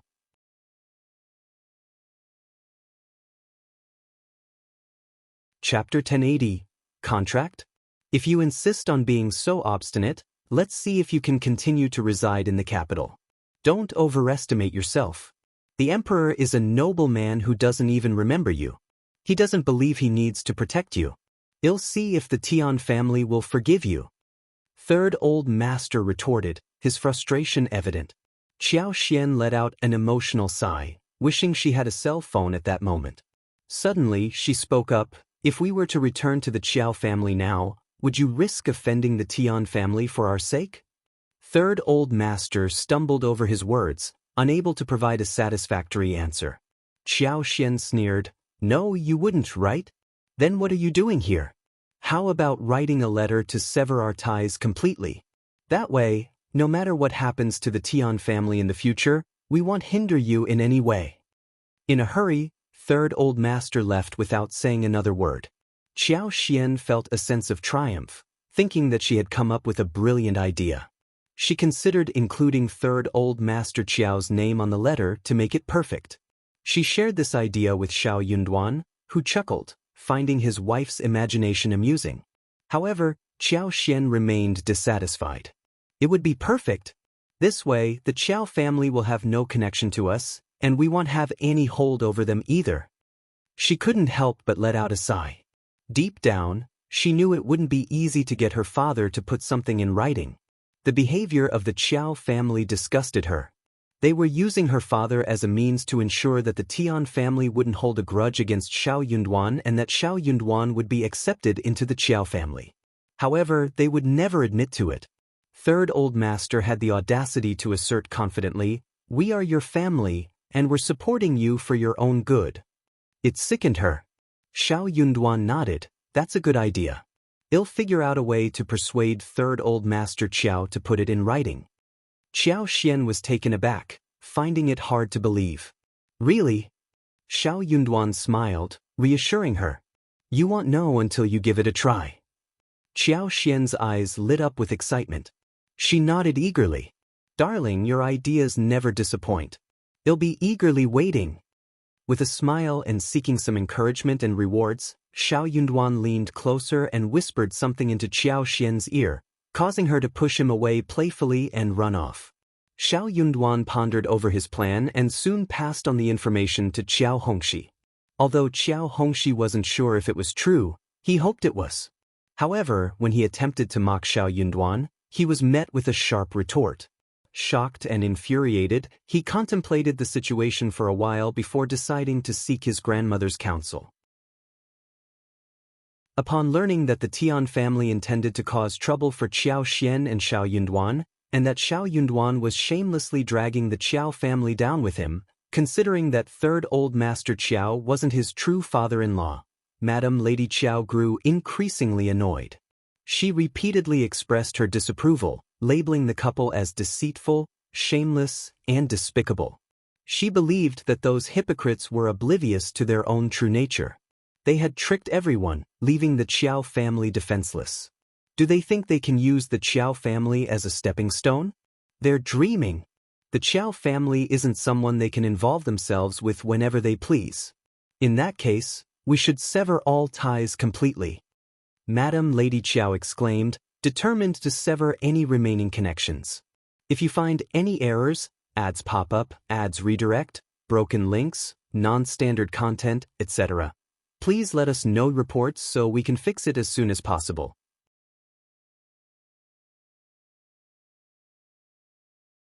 Chapter 1081, Bad Parents? Madam Lady Qiao reached a firm decision and approached third old master Qiao, asking him to write a letter for Shao Yunduan and Qiao Xian to sign. This letter would officially sever any remaining ties between the Qiao family and the couple. Taken aback, third old master tried to persuade his mother to reconsider. Mom, there's no need to rush. Perhaps we can wait for a year or so. However, his arguments didn't sway Madam Lady Qiao. She believed that they couldn't afford to wait any longer, as the situation was pressing. Third old master, though not entirely convinced, had a feeling that Shao Yunduan's future held greater potential. Moreover, he realized that his daughter was more complex than he had previously thought. These realizations only intensified his displeasure towards Madame Qiao, leading him to distance himself from her. Madam Lady Qiao, unhappy with third old master's response, argued that when the chips were down, waiting for over a year and a half was not a viable option. She recounted what Shao Yunduan had said to Qiao Hongxi, leaving third old master dumbfounded. Panicking, he began to believe that Shao Yunduan and Qiao Xian were capable of such actions. In light of this, breaking off ties seemed like the only choice they had. Thus, third old master wrote down everything and visited the Shao family once again. Qiao Xian hadn't anticipated that he would present her with the letter. She felt both surprised and relieved, though she was cautious not to reveal too much. She signed the contract and carefully stored the evidence, then beamed with a bright smile. Third old master Qiao, goodbye. Hopefully, we will have nothing to do with each other. Third old master was still feeling quite annoyed. He could not help but ask, Xian, just call me Mrs. Shao. You don't miss the Qiao family at all? Qiao Xian was sneering inwardly. Your daughter is gone, killed by your cold-heartedness. Even if she was alive, she might not have a good life today, and you would not have asked such a thing. So hypocritical. No, not at all. Why should I? After Concubine passed away, I lived a life worse than that of a maid. My birth mother was filled with malice, and my father was cold and heartless. What makes you think I should stay? Qiao Xian challenged, her voice filled with bitterness. Third old master felt deeply embarrassed as he tried to defend himself. There are many bad parents in the world. Bad parents don't deserve to be called parents, Qiao Xian countered firmly. With nothing more to say, third old master sighed dejectedly. All right, they'll pretend that I never had a daughter like you. Take care of yourself. Qiao Xian smiled gratefully. Thank you for letting me go. I hope that you and the Qiao family will honor your promise. Third old master felt a wave of dizziness, his anger simmering. He left in a fit of anger. Qiao Xian reread the paper and couldn't contain her joy. Her husband was so clever. She agreed to whatever he wanted to do. As the situation resolved and Shao Yunduan's time at the Hanlin Academy progressed smoothly, Qiao Xian and Shao Yunduan began discussing the idea of purchasing a shop. Surprisingly, Shao Yunduan did not object. During her free time, Qiao Xian would accompany Shao Yunduan in their search. However, finding a suitable store in the capital proved to be challenging. The right size and location seemed elusive. Yet, after some time, they stumbled upon a plot of land measuring approximately 20 mu that was available for intermediate sale near a lake in the northern part of the city. Qiao Xian preferred the idea of purchasing land instead of a store, and she felt incredibly fortunate at their discovery. If you find any errors, ads pop up, ads redirect, broken links, non-standard content, etc., please let us know reports so we can fix it as soon as possible.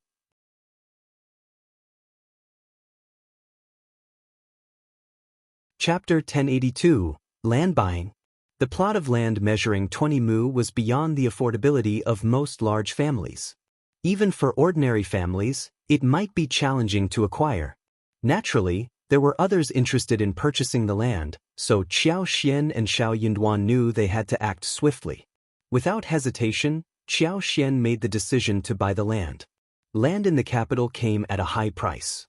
1 mu of land for crop cultivation cost 20 liang, significantly more expensive than the fertile water fields found in the county. However, the soil in the northern region was fertile and flat, making it easy to cultivate. Qiao Xian was pleased with her choice. Obtaining 20 mu of land brought Qiao Xian great satisfaction.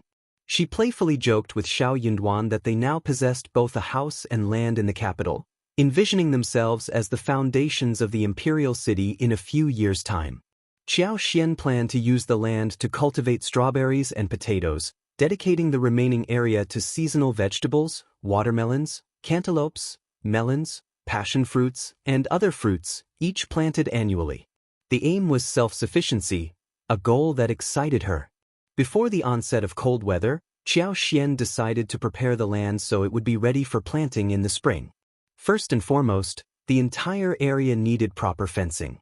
The crops she intended to grow were valuable, and she couldn't allow anyone to spoil them. With its ample space, they could allocate half a mu for constructing additional houses. There would be a resting area, a tool shed, and a storage warehouse. They also dug a large underground cellar for storing harvested potatoes. The land would be divided into sections, ensuring there was space for pathways, deep plowing, sorting, and fine plowing in early spring, just after the Chunyu festival, when planting could commence. Once the plan was finalized, Songshi would be responsible for procuring materials and overseeing the construction process. Songshi felt a newfound sense of motivation, grateful that he finally had something to do and was no longer bored every day. He recognized that if they behaved well, their future would be promising. Knowing that both masters valued loyalty, he understood that as long as he remained loyal to them, a bright future awaited. Being a clever individual, Songshi didn't make decisions on his own when encountering people he didn't understand. Instead, he would relay the details to Qiao Xian and seek her opinion. With this approach, everything proceeded smoothly. Around 11 or 12 days later, when Shao Yunduan returned home, he discussed the Qiao family with Qiao Xian. He mentioned that the Qiao family was in turmoil due to Qiao Wei's failed marriage. Her fiancé seemed to have gotten involved with Qiao Ko, causing distress for Third Old Master and his wife. Qiao Xian was taken aback by the news. She had a strong desire to gossip and kept prodding Shao Yunduan for more details. She was curious to hear more about what was happening within the Qiao family. There was no gossip more intriguing than that from the Qiao family. She found solace in knowing that they were not leading a comfortable life. However, Shao Yunduan had only heard this one piece of information, and he wasn't fully aware of the exact details. After all, he was occupied with his work at the Hanlin Academy and had limited time to delve into the Qiao family's gossip. Qiao Xian felt slightly disappointed. Yet, she understood that her husband wasn't inclined to indulge in such matters. She decided to gather information herself. Qiao Xian requested Songshi to take a stroll around the Qiao family's vicinity, treating the servants there to tea, melon seeds, and engaging in casual conversations to gather some information. If you find any errors, ads pop up, ads redirect, broken links, non-standard content, etc., please let us know reports so we can fix it as soon as possible.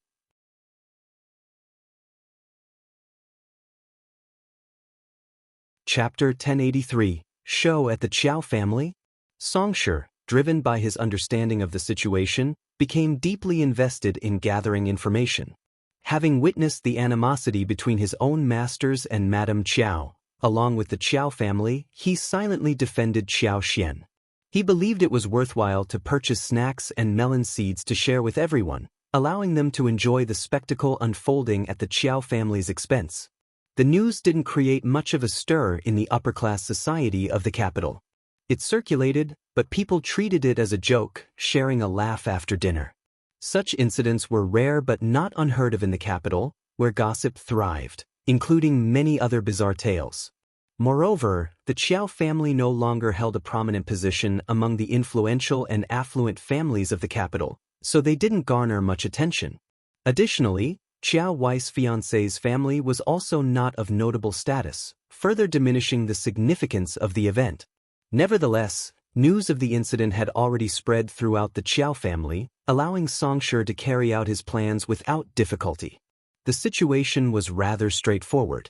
During Madame Qiao's birthday banquet held at the Marquis of Annis mansion, First Madame of the Qiao family, accompanied by Qiao Wei, Qiao Ko, Qiao Fong, and other female members of the family, went to celebrate. However, Qiao Ko was led to the area where the male guests were congregating. There, she encountered Qiao Wei's intoxicated fiancé and Ning Lufeng, the youngest son of Marquis Qiao's cousin. Allegedly, Qiao Ko experienced great humiliation, prompting her to jump into the nearby lake. With many witnesses present, and the lake being shallow, she couldn't meet her demise. However, the incident left her frightened and she lost consciousness after being rescued. Her fierce reaction evoked sympathy and pity from those who witnessed it, leading them to believe she had encountered significant trouble. In contrast, Qiao Wei's response to the situation was far from satisfactory. Pale and on the verge of fainting, she struggled to cope with the unfolding events. When Qiao Ko was pulled out of the water, her eyes closed, Qiao Wei kicked her and shouted, "Bitch! Bitch! Shame on you!" This sudden outburst startled everyone. As people regained their composure and tried to restrain Qiao Wei, she grew even more furious and continued to curse. The onlookers frowned in disgust, especially those from Mark Annis mansion. They were utterly dumbfounded and wore expressions of deep concern. What would happen if such a hot-tempered woman were to marry into their family? First Madame Qiao also felt a deep sense of embarrassment. She inwardly cursed both Qiao Ko and Qiao Wei with all her might. The third branch of the Qiao family was utterly disgraceful.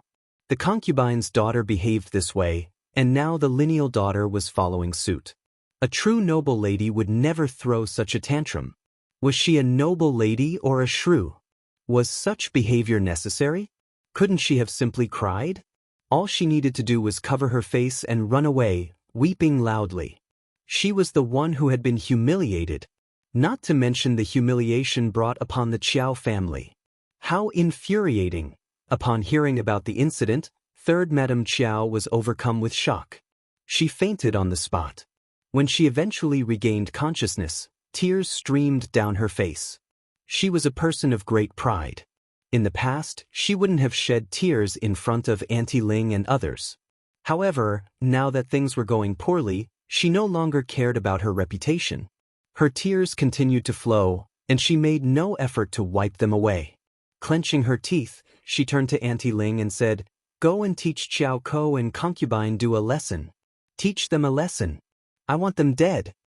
If you find any errors, ads pop up, ads redirect, broken links, non-standard content, etc., please let us know reports so we can fix it as soon as possible.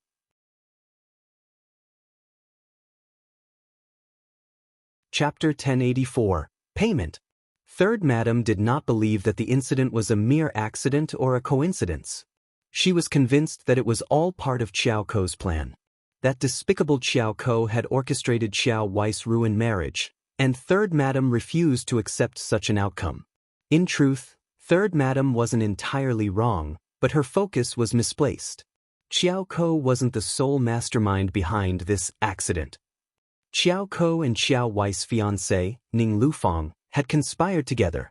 Third Madam would never have imagined that upon Qiao Ko's return to the capital, she would successfully captivate Ning Lufeng during the few banquets they attended together.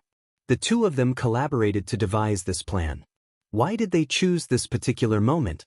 Qiao Wei and her husband's wedding was scheduled after the new year. Qiao Wei was expected to accompany First Madame Qiao to celebrate Marquis Yan's birthday, thereby fostering a good relationship with the Marquis family. It was during this occasion that Qiao Wei's true nature would be exposed to the people of Marquis Mansion. Qiao Ko understood Qiao Wei well. She was certain that Qiao Wei would throw a tantrum. Upon witnessing this, the Marquis family would feel relieved and readily request a replacement bride without hesitation. Qiao Wei's behavior effectively ensured that she would be unable to marry into a reputable family in the capital. Qiao Ko's predictions had proven accurate. In a sudden realization, Third Madame of the Qiao family felt a surge of desolation, caring little about her own image. Auntie Ling could only offer a bitter smile. Third Miss had just seen a doctor, with Concubine due taking care of her, while Old Master was present as well. What else could Auntie Ling do? 2 days later, Ning Lufang's mother and sister-in-law arrived at their doorstep, expressing their regret. It was necessary for them to handle the matter properly. As Qiao Ko and Ning Lufang had engaged in a physical relationship, it was decided that the wedding date would remain the same and the Ning family would proceed with marrying Qiao Ko. Everyone in the Qiao family agreed to this arrangement. The Ning family was unaware that Qiao Ko was the daughter of a concubine, so they saw no reason to object. They were willing to marry anyone from the Qiao family. In light of Qiao Wei's disgraceful behavior, she was slapped by Third Old Master and placed under house arrest. Third Old Master even expressed his wish for Qiao Ko to be the one getting married instead. Soon enough, the birth dates were exchanged to accommodate the new arrangement. By the time Third Madame Qiao learned of these developments, the matter had already been settled. Third Old Master harbored intense resentment towards her. He spoke coldly. Second sister-in-law and sister-in-law will discuss Ko's marriage. You should focus on recovering and, once you're well, discipline Wei properly. It's absolutely ridiculous. How have you raised your daughter all these years? The more Third Old Master dwelled on the situation, the more infuriated he became. He sneered, Xian and Ko were not raised by you, and I believe they are both good individuals. Wei, on the other hand, is a reflection of your parenting. She is no better than a street mongrel. How humiliating! Having finished his scathing remarks, Third Old Master departed without waiting for her response. Third Madame seethed with anger, clutching her chest as she watched Third Old Master leave. She emitted a stifled sound and coughed up a mouthful of blood, falling backward. Auntie Ling and Yuzan panicked, rushing to her side. Eventually, Third Madame regained consciousness. She tightly grasped Auntie Ling's sleeves, trembling as she panted. She complained, Auntie, just listen to what they're saying. If you find any errors, ads pop up, ads redirect, broken links, non-standard content, etc., please let us know reports so we can fix it as soon as possible.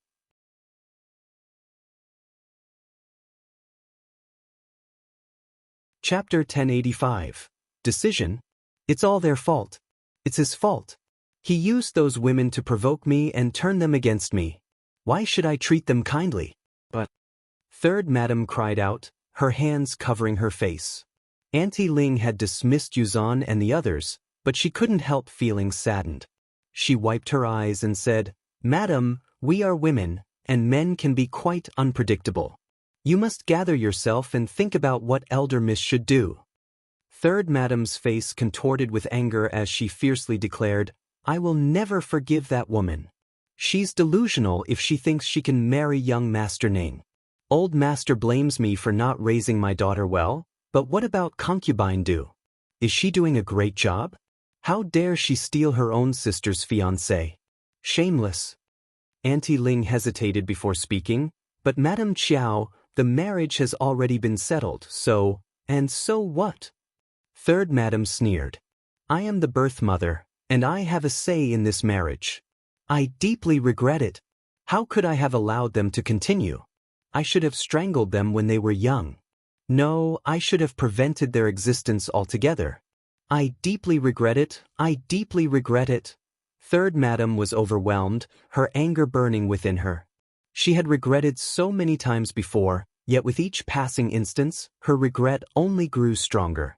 Fate had been cruel to her. Auntie Ling couldn't help but sigh inwardly. Regret was the word Madame Qiao used most frequently. But what else could be expected? If she were in Madame Qiao's position, she too would be filled with regret. Of the two concubines' daughters, one had always been meek since childhood, while the other constantly sought the favor of Madame Qiao and Elder Miss, behaving worse than a servant. But these two daughters, whom Madame Qiao and Elder Miss regarded as no better than animals, had completely overturned their lives. A farmer who married into a farmer's family had risen to become a prominent scholar, an officer, and even caught the emperor's attention. She made significant contributions and received praise and rewards from the court. She was in the spotlight. The other daughter was even worse. She had stolen Elder Miss' marriage and caused Elder Miss to lose her composure in front of everyone, tarnishing her image and reputation. What would happen in the future? Those two incidents were not the end of it. Young Master, who had a promising future, had also been demoted, and it was the emperor himself who personally issued the demotion. Madame Qiao couldn't bear the thought of it. No one would dare to promote Young Master without the emperor's approval. Absolutely no one. If Qiao Wei could marry into the Marquis of Annis Mansion, perhaps there would be a chance to rectify the situation. But if it were Qiao Ko who got married, Madame Qiao would be powerless to help Young Master. It would be a humiliation. Madame's life was filled with misery. Auntie Ling felt a deep sorrow and sighed. However, there was nothing she could do but offer some futile words of consolation to Third Madame Qiao. Third Madame's expression kept shifting as she stared into the empty space before her, seemingly alternating between listening to Auntie Ling's words and drifting into a trance-like state. If you find any errors, ads pop up, ads redirect, broken links, non-standard content, etc., please let us know reports so we can fix it as soon as possible.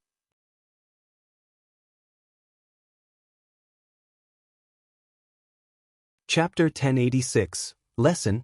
Auntie, bring Concubine Du here. Third Madame suddenly issued the command. Taken aback, Auntie Ling nodded and left. However, to her dismay, Concubine Du was not by her side. Third Madame was incredibly sensitive. Her eyebrows furrowed and she snapped, "How dare that woman not show up?" Auntie Ling forced a smile, trying to pacify the situation. "Madam, please don't be angry." "Third Miss? Bah. That woman is not the Third Miss." Yes. Auntie Ling acquiesced, going along with Third Madame Qiao's words. Concubine Du's daughter is still weak, and Concubine Du says she needs to take care of her. She will come to visit Madame Qiao later. That woman. Third Madame seethed. How dare she? Who does she think she is? How dare she disobey my orders? Go and fetch her and bring Qiao Ko as well. Make it clear to them that I have Concubine Du's contract. Let her think twice before defying me. Just go. Auntie Ling found herself in a predicament. If she conveyed this message to Old Master, what would he think of Madame Qiao? Yes, Madame Qiao did have a contract with Concubine Du, but Third Miss was on the verge of getting married, and Madame Qiao had no intention of betraying Concubine Du that would only turn the Qiao family into a laughingstock. Old Master would never forgive Madame Qiao. They would become strangers from this moment onward. However, Auntie Ling was also furious. She was angered by Concubine Du's arrogance and pettiness. Third Miss had stolen Elder Miss' wedding, and now she had become so conceited that she defied Madame Qiao's orders and requests. She deserved to learn a lesson. Auntie Ling nodded and approached Concubine Du this time. Auntie Ling requested a private conversation on the porch.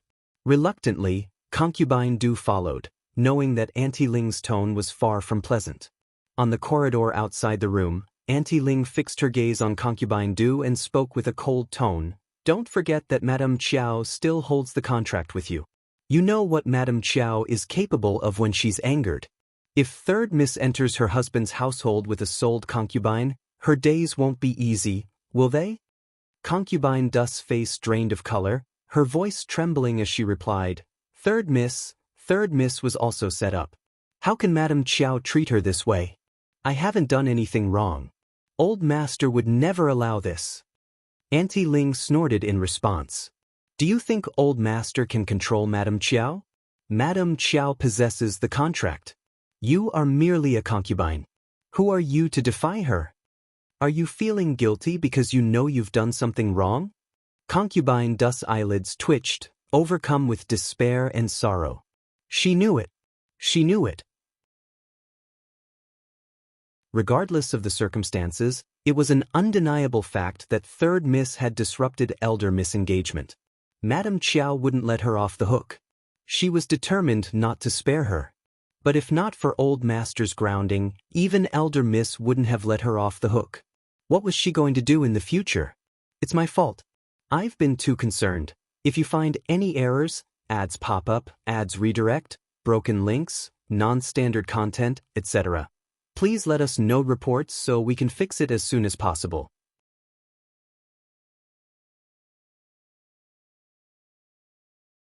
Chapter 1087, Innocence. I was concerned that something might happen to third Miss, so I didn't dare to leave or show any disrespect to Madame Qiao. I will go with Auntie to see Madame Qiao now. Concubine Du's voice quivered as she spoke. Auntie Ling cast a disdainful glance at her and snorted. Then let's go. It seemed that some people were naturally inclined towards making things difficult. Concubine Du's lips quivered, but she didn't dare utter another word. She nodded and followed Auntie Ling inside the room. Qiao Ko closed her eyes and remained silent. She didn't want to stir up any trouble. She could confide in her father about the situation, but she chose not to. She knew her birth mother too well. Her relentless nature would drive her to do anything to provoke her. Concubine Qiao had always loved her the most, and she wouldn't blame Qiao Ko even if she were mistreated by her birth mother. Furthermore, she knew her birth mother would only torment her and not take any serious action. Filled with fury at the sight of Concubine Du's gaze, third Madam grabbed the teacup next to her and hurled it at Concubine Du's forehead. Concubine Du dared not dodge, feeling a sharp pain on her forehead as it turned red and swollen. The teacup crashed to the ground, shattering into pieces. You shameless bitch! How dare you do such a thing? Kneel down, you bitch! Third Madame Qiao unleashed her wrath, relentlessly cursing Concubine Du and Qiao Ko, piercing through Concubine Du's heart and causing her to bleed. Concubine Du's eyes turned red, and she trembled, unable to move or shed a tear. Throughout all these years, she had been ingratiating herself with third Madame Qiao, and though she was a concubine, she hadn't experienced such harsh curses before. She could no longer endure it. Filled with rage, anger, and humiliation, Concubine Du was on the verge of fainting after enduring third Madame Qiao's curses. Auntie Ling was taken aback, but third Madame Qiao sneered. That pretentious bitch is always putting on a show. Just ignore her and wait until she wakes up. Once she's awake, tell her to continue kneeling. Concubine Du regained consciousness in the cold of the night, only to find herself still in the same position. Yuzan approached her and ordered her to kneel properly, nearly causing her to faint once again. Throughout the entire night, Concubine Du remained on her knees in front of third Madame Qiao's bed. The next morning, third Madame finally released her and instructed her to attend to her after lunch. Concubine Du felt a bitter sense of foreboding in her heart. She knew her nightmare had just begun, yet she was powerless to do anything about it. What good would it do if she told Old Master about this? Regardless of the circumstances, it was an undeniable fact that elder Miss marriage had been usurped by Qiao Ko. Old Master would never defy third Madame Qiao for her sake. Moreover, what if third Madame took her anger out on Ko? There were countless ways for birth mothers to control their concubine-born daughters. In reality, Concubine Du was naively hopeful. Third Madame Qiao had no intention of letting Qiao Ko off the hook. The moment Concubine Du left, third Madame called upon Auntie Ling to help her dress and prepare for going out. She declared that she was fine, sneering at Auntie Ling's concern for her health. She had yet to deal with that wretched woman, and she wouldn't meet her demise now. If you find any errors, ads pop up, ads redirect, broken links, non-standard content, etc., please let us know reports so we can fix it as soon as possible.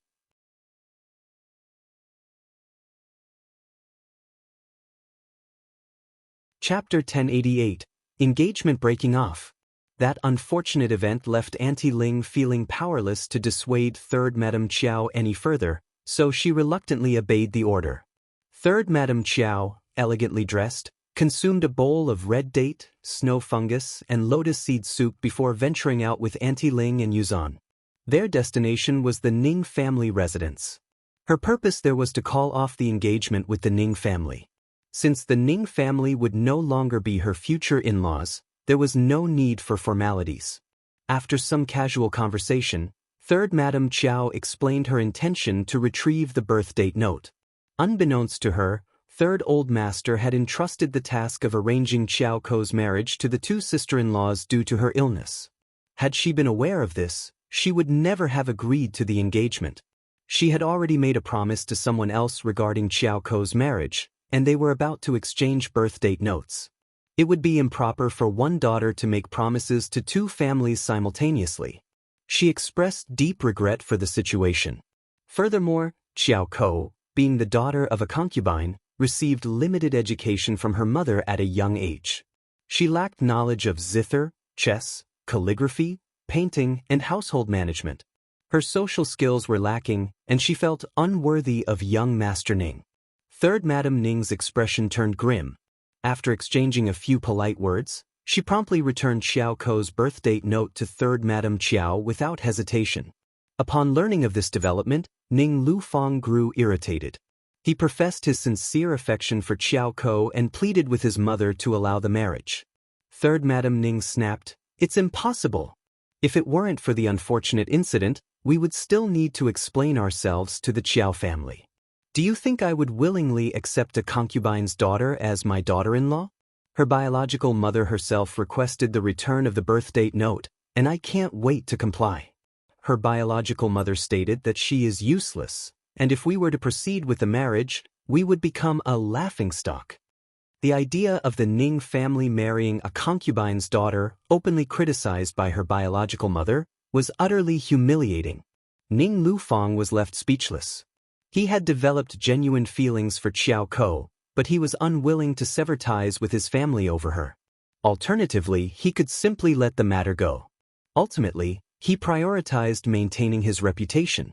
Third Madame Qiao informed her two sister-in-laws about the situation with the birth date notes, instructing them to cease their efforts. She then tasked Auntie Ling with conveying the news to Third Old Master, Qiao Kou, and Concubine Du. Qiao Kou and Concubine Du were taken aback by Third Madame Qiao's actions. Their hearts sank with despair. Enraged, Third Old Master stormed up to Third Madame Qiao and slapped her across the face. Pointing a trembling finger at her, he uttered not a single word. His anger was so overwhelming that he couldn't even muster a curse. Remaining composed, Third Madame Qiao sneered. "Wei has suffered greatly, yet Old Master does nothing to console or defend her. Instead, he confines her and blames me. That wretched Qiao Kou stole Wei's fiancé. Old Master, do you really think I will fulfill her desires? Dream on. You're being unreasonable. Kou is also a victim. She is innocent. How can you blame her? Such claims are nothing but foolish lies. I won't believe a word of it. If you don't believe me, then show me the evidence, and I will believe you. And even if they provide evidence, will the marriage still be for Wei?" Unable to find words, Third Old Master glared at Third Madame Qiao. His love for her was shattered. That woman was his wife.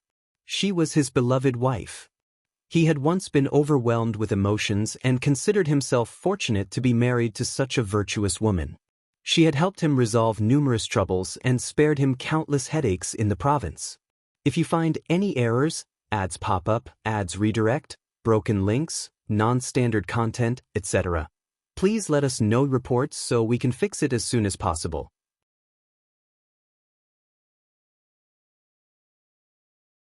Chapter 1089. Shock. Unexpectedly, his wife had revealed such a side of her character.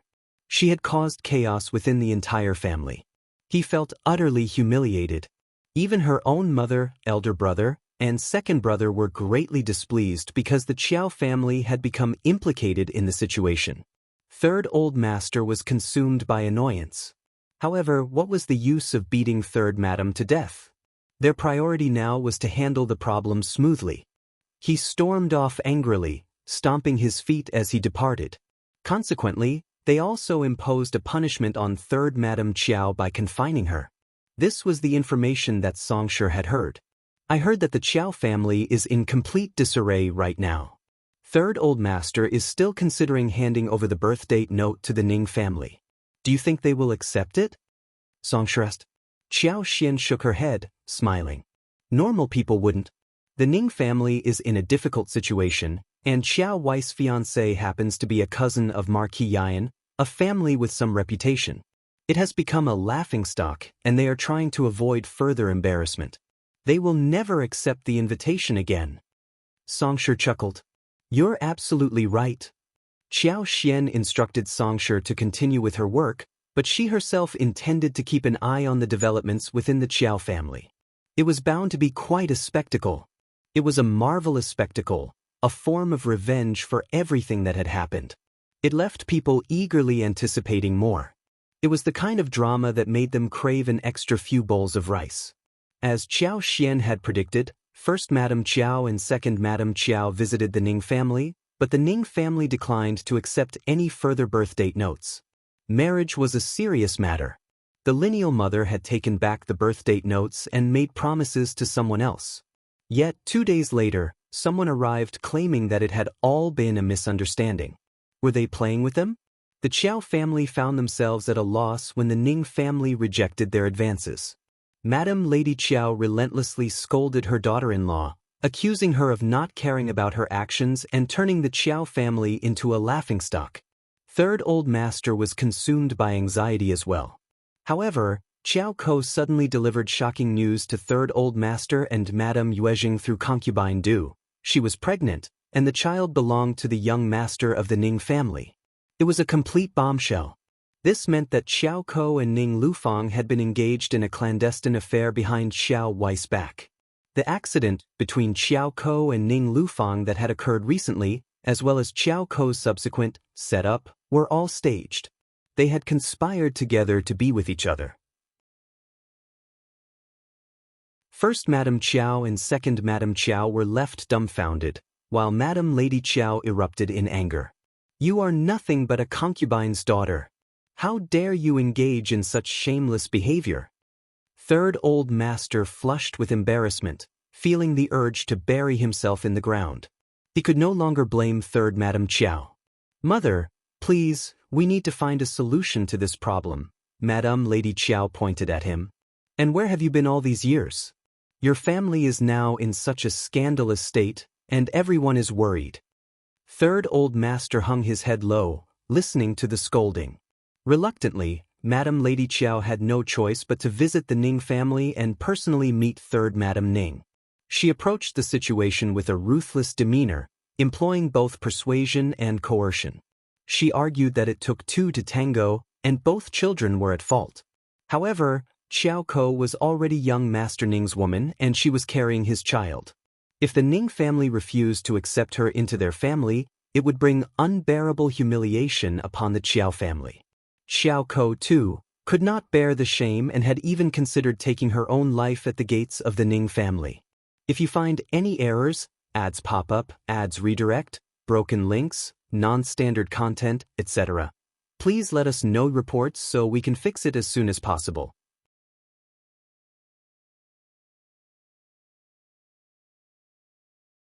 Chapter 1090. Concubine. Upon hearing Madame Lady Qiao's words, Third Madame Ning felt as though she might faint. She couldn't bring herself to believe what she was hearing. She turned to her son and berated him, exclaiming, "You good for nothing." The Ning family had to take responsibility for their actions. If they didn't, news of her son impregnating his fiancée's sister would spread, and he would never be able to find a suitable marriage partner in the future. The family's reputation would be utterly ruined. However, everyone had their own loyalties to their respective families. Third Madame Ning cursed her son for his uselessness and held great disdain for Qiao Ko, considering her shameless. She was well aware that her son was meant to become Qiao Ko's brother-in-law, yet she had still seduced him. It was clear that she had ulterior motives. How could a woman like this involve her own family in such a mess and still have the audacity to desire becoming her daughter-in-law? It was utterly unreasonable. Third Madam Ning only agreed to accept Qiao Ko as a concubine. Most noble families wouldn't allow their sons to take concubines before marriage, but there was a reason behind that. After all, physical relationships needed to be accounted for. They discreetly passed through the door and first moved Qiao Ko to the ancestral temple. They would wait for the wife's approval before bringing her back home. This was a way to show respect to the wife. Third Madam Ning firmly rejected the idea of Qiao Ko becoming the wife, stating bluntly, "He is meant to be her brother-in-law, and she is not a good person either. Why should the Ning family accept her? Either we compromise and let her be a concubine, or we'll fight to the bitter end." No one would benefit from this situation. Madam Lady Qiao had no interest in a concubine's daughter like Qiao Ko, whom she had no fondness for. She simply hoped to cover up the whole affair so that Qiao Fang and Qiao Li's marriage wouldn't be affected. Why did it matter if she was a concubine? She was just a shameless concubine's daughter, and being a concubine was already a great honor for her. Thus, the matter was settled. Concubine Du let out a scream and fainted. Why did her daughter have to endure such a miserable life?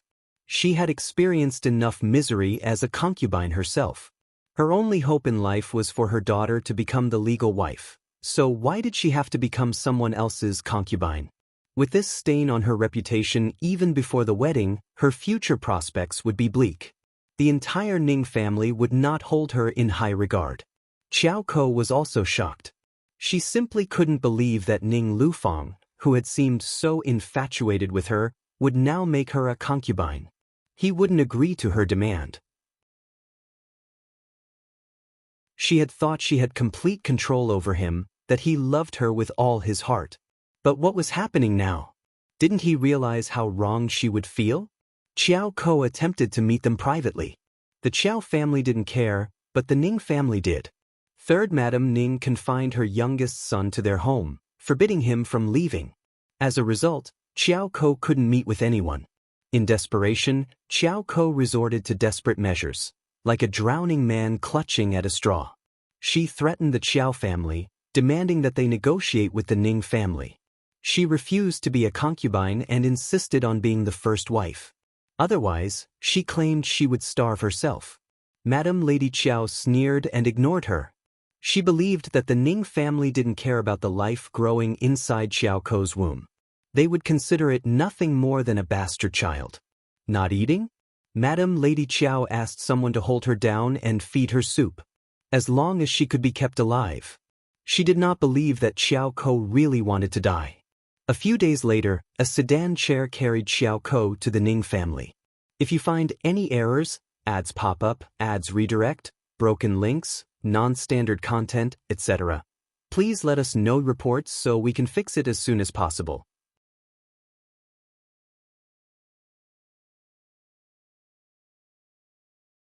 Chapter 1091, Underestimation. Qiao Ko was denied any opportunity to meet with Ning Lufang while under house arrest at the Ning family's residence. The following day, they were forcefully escorted onto a wagon and sent to an abbey located outside of town. Upon arriving at the abbey, she was immediately presented with a bowl of abortion soup. Third Madam Ning had already shown some leniency by allowing her to become a concubine in the family. She had no intention of letting Qiao Ko bear the family's first child. As Third Madam Ning already had 3 sons, with the eldest and second sons having children of their own, she had no interest in the child growing inside Qiao Ko's belly. Qiao Ko screamed and struggled, but she was powerless to change her own fate. Her child was lost, and she had nothing left to hold on to. Lying on a dilapidated bed, she resembled a lifeless puppet, unable to even move her gaze. Despite being at the age of blossoming youth, her heart was now dead. If the Ning family's servants were to tell her that she would never return to the mansion, she wouldn't doubt it for a moment. Regret washed over her. She had underestimated the methods of her biological mother. She had also underestimated Xiao Xian's lineal mother, witnessing how Xiao Xian defied her authority and yet remained unscathed. But she had never anticipated that she would end up in this predicament. She was meant to be Qiao Wei's biological mother, destined to be under her control. Even though she had tried her best to steal Qiao Wei's marriage, she failed to hold on to it and now found herself in this pitiable state. She simply couldn't accept it. After Qiao Ko left the pavilion, Concubine Du pleaded with Third Old Master Qiao, expressing her desire to become a nun. She was going to become a nun at the nunnery. Annoyed, Third Old Master snapped at her. Was she here causing the trouble only? Madam Lady Qiao sneered. She asked someone to pass on the message to Concubine Du. If she wanted to become a monk, she could just stay indoors, eat vegetarian food every day and pray to Buddha. But she was not going to a nunnery. Everyone knew that she could move about freely in the nunnery. Then what was she going to do? Concubine Du was shocked and scared when Madam Lady Qiao revealed her secret. But she did not dare to think about anything else. She was thinking that she was never going to see Qiao Ko ever again. Disheartened, she decided to stay away from the world. Third Madam felt so glad. That was how bitches should end up. How dare she set up her daughter? Did she think that she was dead? But Qiao Wei's marriage was ruined, and her image was ruined. What should she do? Third Madam still had a headache.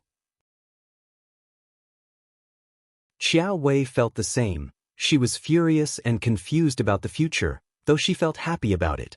She had always believed that she was going to be able to marry the Duke's mansion, because Qiao Ko and Qiao Xian would never be able to match up to her. But suddenly, everything was gone. She was not young anymore.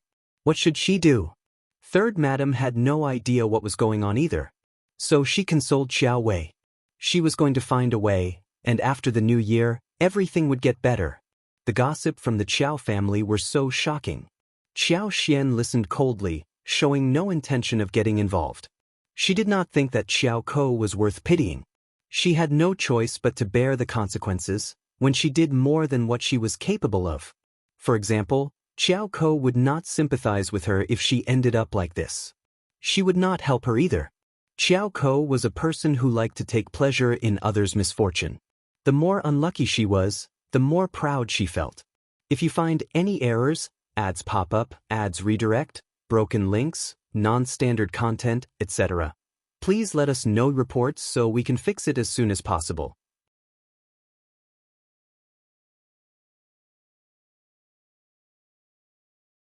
Chapter 1092, Not Borrowing.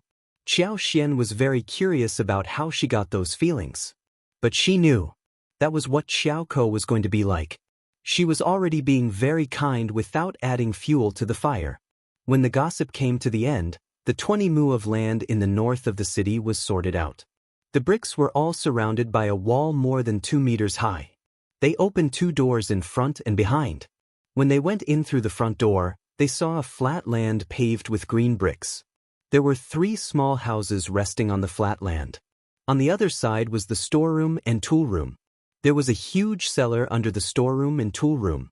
Several roads crisscrossed through the vast expanse of land, dividing it into multiple sections.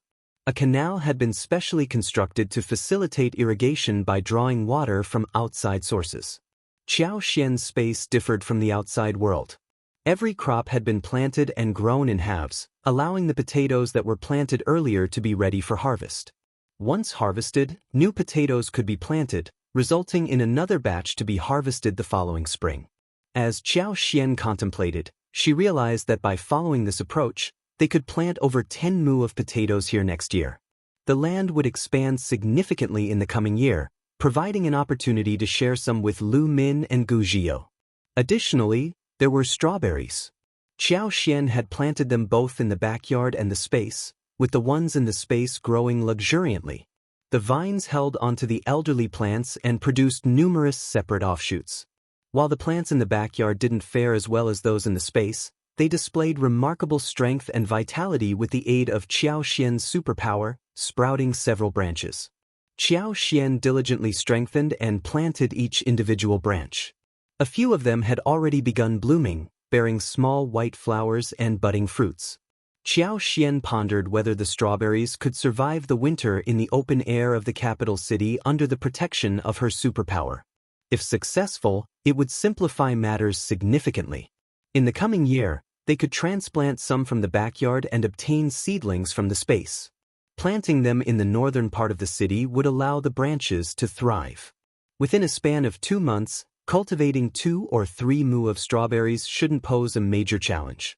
They decided to keep the strawberries for themselves. Potatoes held great value, and if her husband offered them to the imperial court, the Tian family would lose any chance of controlling them again. That would surely irritate them. Qiao Xian even contemplated starting a beekeeping endeavor in this place. It seemed quite straightforward.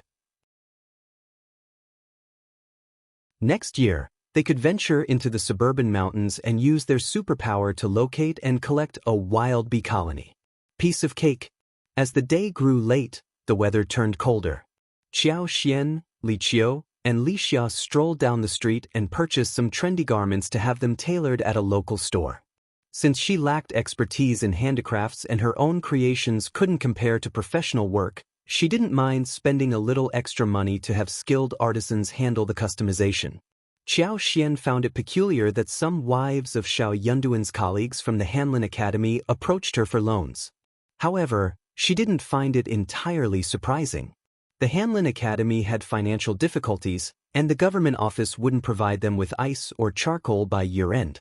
To ensure a comfortable winter, they had to work hard. Having their own residence in the capital and receiving numerous gifts from the emperor, queen, and concubines in the harem, it was only natural for people to seek financial assistance. Nevertheless, Qiao Xian had no intention of lending them money. Colleagues shouldn't involve money or profits between them, as it would complicate many matters. If you find any errors, ads pop up, ads redirect, broken links, non-standard content, etc., please let us know reports so we can fix it as soon as possible.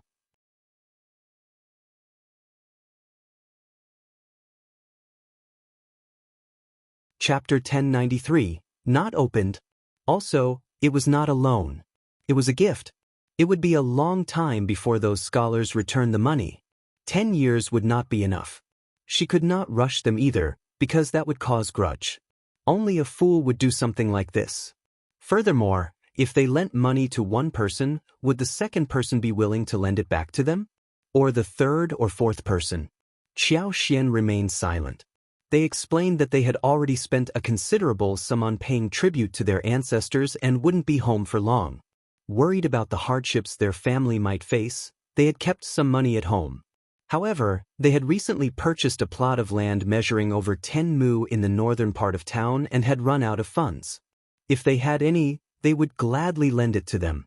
While the emperor and the court had bestowed them with many valuable items, those items could be used for decoration and wear, but they couldn't be pawned. No one would dare make such a request. The visitor had no choice but to abandon the idea. Although a hint of dissatisfaction lingered, what did it matter? They weren't relatives or friends, and they didn't owe them any favors. They had no obligation to lend them money. A sense of dejection washed over them, but the displeasure was merely temporary and would soon dissipate. Some individuals couldn't resist asking Qiao Xian where she had acquired the land. With a smile, she shared all the details, expressing her intention to cultivate various vegetables there next year, including greens, cabbages, radishes, winter melons, loofahs, chili peppers, and eggplants, ensuring a supply of fresh produce. The prices of ingredients in the capital were exorbitant, and she felt a pang of distress every time she had to buy them. They decided it would be wise to purchase a piece of land and cultivate vegetables to save money. Additionally, they could raise chickens and ducks, benefiting from fresh eggs and occasionally slaughtering one to satisfy their cravings. Those who heard this proposition were left speechless. They pondered that if they hadn't purchased the land, they would have had money to lend. It would have amounted to 200 or 300 liang, right? With 200 or 300 liang, they could have bought vegetables for many years. It seemed excessive to spend so much just to grow vegetables and raise poultry. However, the money belonged to Qiao Xian and her husband, and they had the right to spend it as they pleased. No one would dare question their choices. That was how Qiao Xian dealt with people who frequently approached her for loans. She found it puzzling, despite being new to the area and somewhat hesitant to turn them down, it shouldn't have attracted so many borrowers, right? Eventually, Qiao Xian realized that it was Madame Lin who had informed them about her wealth. The next day, Qiao Xian approached Madame Lin to borrow money for the upcoming new year, but her request was unsuccessful. Consequently, when someone arrived at their doorstep seeking a loan, Qiao Xian claimed she had no money and mentioned going to Madame Lin to borrow some. Word spread, and soon no one dared to request money from her. Qiao Xian sneered and informed Shao Yunduan about the situation, warning him to be cautious of Madame Lin's husband and her associates, who were likely affiliated with the Tian family. Madame Lin couldn't contain her frustration. She had intended to manipulate Qiao Xian to gain favor with the Tian family but failed. Qiao Xian seemed to have realized that something was amiss. Ms. Qiao was indeed quite clever. Madame Lin's attempt to manipulate Qiao Xian left her feeling a tinge of jealousy. Such was the nature of the world. The more cunning and manipulative one was, the more likely they were to succeed. It seemed that justice had little place in this world. In early October, Qiao Xian received an invitation from Ms. Shi, the secondary concubine of the fourth prince's mansion. The invitation requested her presence at the yard located in the northern part of town to admire the vibrant red leaves and blooming chrysanthemums. If you find any errors, ads pop up, ads redirect, broken links, non-standard content, etc., please let us know reports so we can fix it as soon as possible.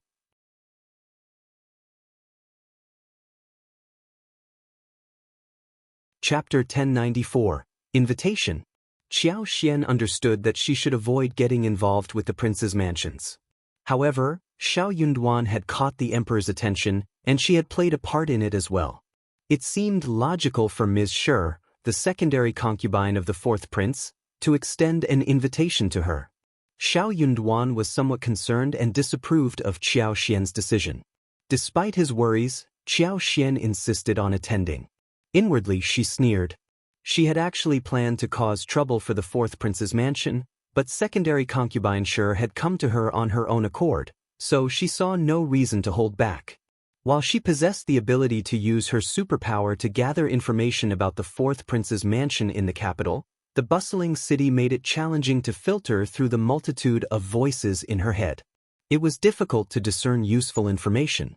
Moreover, she couldn't spend all her time spying on the fourth prince's mansion, nor could she predict when she would receive the information she sought. Thus, she temporarily abandoned this impractical idea. However, when it came to visiting the side yard and admiring the red leaves and flowers in the mountains, it was an entirely different matter. Qiao Xian delighted in such activities in the outskirts. Qiao Xian maintained that she possessed the skill of preserving peony flowers, speculating that the invitation from the fourth prince's secondary concubine was either an attempt to win her over or a subtle warning. As long as she wasn't foolish, she believed there wouldn't be any trouble. Hence, she attended the event without any mishap. Furthermore, it would be considered improper if they declined the invitation from the fourth prince's mansion, as they were invited guests. They had also visited the crown prince at the East Palace, and Qiao Xian had saved the emperor's peony through her actions in the East Palace. However, declining the invitation indicated their support for the crown prince, which was something Qiao Xian wished to avoid. Though she didn't dare voice it, Qiao Xian could discern that it wouldn't be the crown prince who would ascend to the throne. Since Shao Yunduan had always been unable to counter her, he requested that she wear the golden hairpin gifted by the queen and the jade given to them by Xie Jingrong. The Xie family held significant influence in the intermediate levels of the capital, particularly young Master Xie, who possessed remarkable talent. The emperor himself expressed regret at not participating in the spring examination. It was widely known that young Master Xie came from a prestigious family and possessed exceptional abilities. Given his aspirations, he could effortlessly attain a high-ranking position. No one would dare disrespect such an individual. Qiao Xian understood that she had no real use for these items, but she took them with her to reassure Shao Yunduan. In the suburbs and the mountains, she would create her own world. It was a display of arrogance. Anyone who attempted to set her up or make things difficult for her would ultimately bring misfortune upon themselves. Early in the morning after breakfast, Qiao Xian bid farewell to Shao Yunduan. Songshi drove the rented wagon while Qiao Xian and Li Xiao boarded it together. She had no intention of bringing Songshi and Lixia into the fourth prince's residence. Having too many people around wouldn't be ideal. Instead, they would keep the wagon company from the outside. Qiao Xian surmised that among the guests invited by secondary concubine Shi, she likely held the lowest status. It would have been ideal for her to arrive earlier. However, without a wagon of her own, it was understandable that she was a bit delayed. She arrived at the side yard at the appropriate time. It was not that they could not afford the wagon, but that was not necessary. The wagon needed to be maintained, and the horse needed to be taken care of and fed every day, and there was a place to lock it up, which was too troublesome. If you find any errors, ads pop up, ads redirect, broken links, non-standard content, etc., please let us know reports so we can fix it as soon as possible.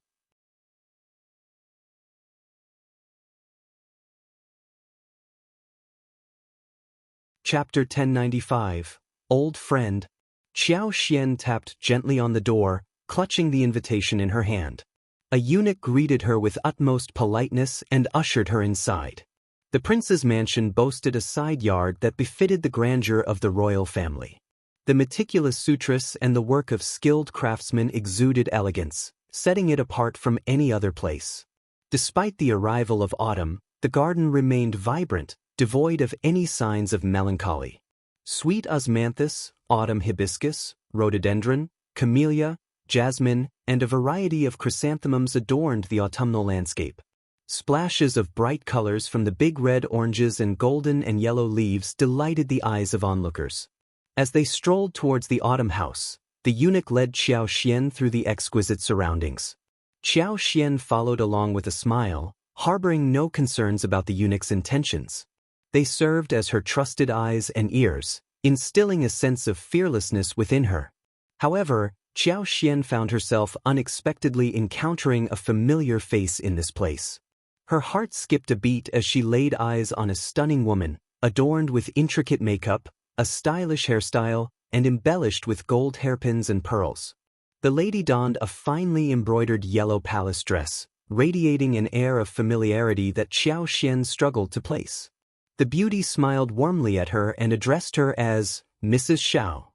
Recognition flooded Qiao Xian's mind, and she struggled to maintain her composure. It was He Jiqing, the cousin from the Xie family, who had once attempted to seduce Xie Jingrong with Tao Tao, now held the title of Madam in the fourth prince's mansion. The eunuch respectfully greeted He Jiqing, prompting Qiao Xian to bow in deference, saying, "Good day, Madam He." The fourth prince had a prince consort named Ms. Dou, as well as a secondary concubine, Ms. Shi. He Jiqing had become one of the concubines. The eunuch displayed an evident reverence towards her, solidifying Qiao Xian's belief that the fourth prince held her in high regard. He Jiqing's smile widened as she clasped Qiao Xian's hands and spoke, "Mrs. Shao, your kindness knows no bounds. We are old friends, there's no need for such formality." Qiao Xian pondered silently to herself. The Xie family had proven to be remarkably resourceful.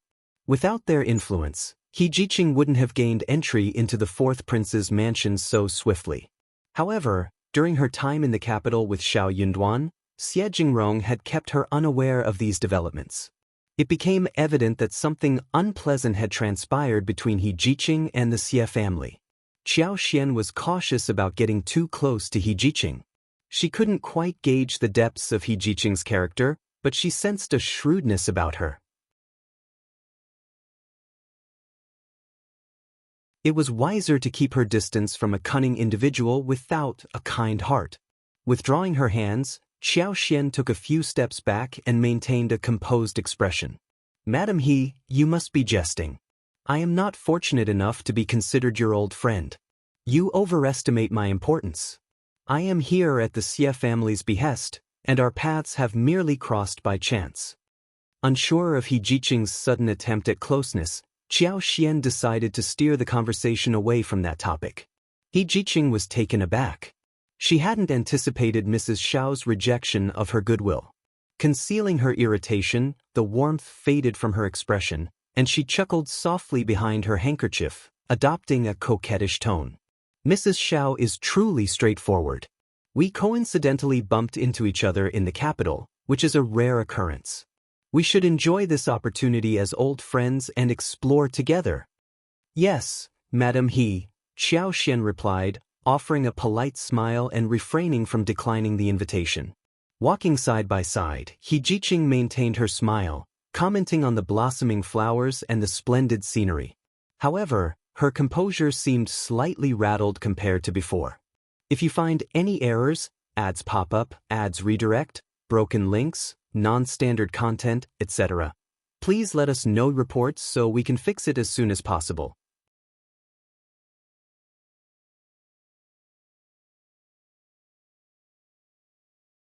Chapter 1096, Unwilling.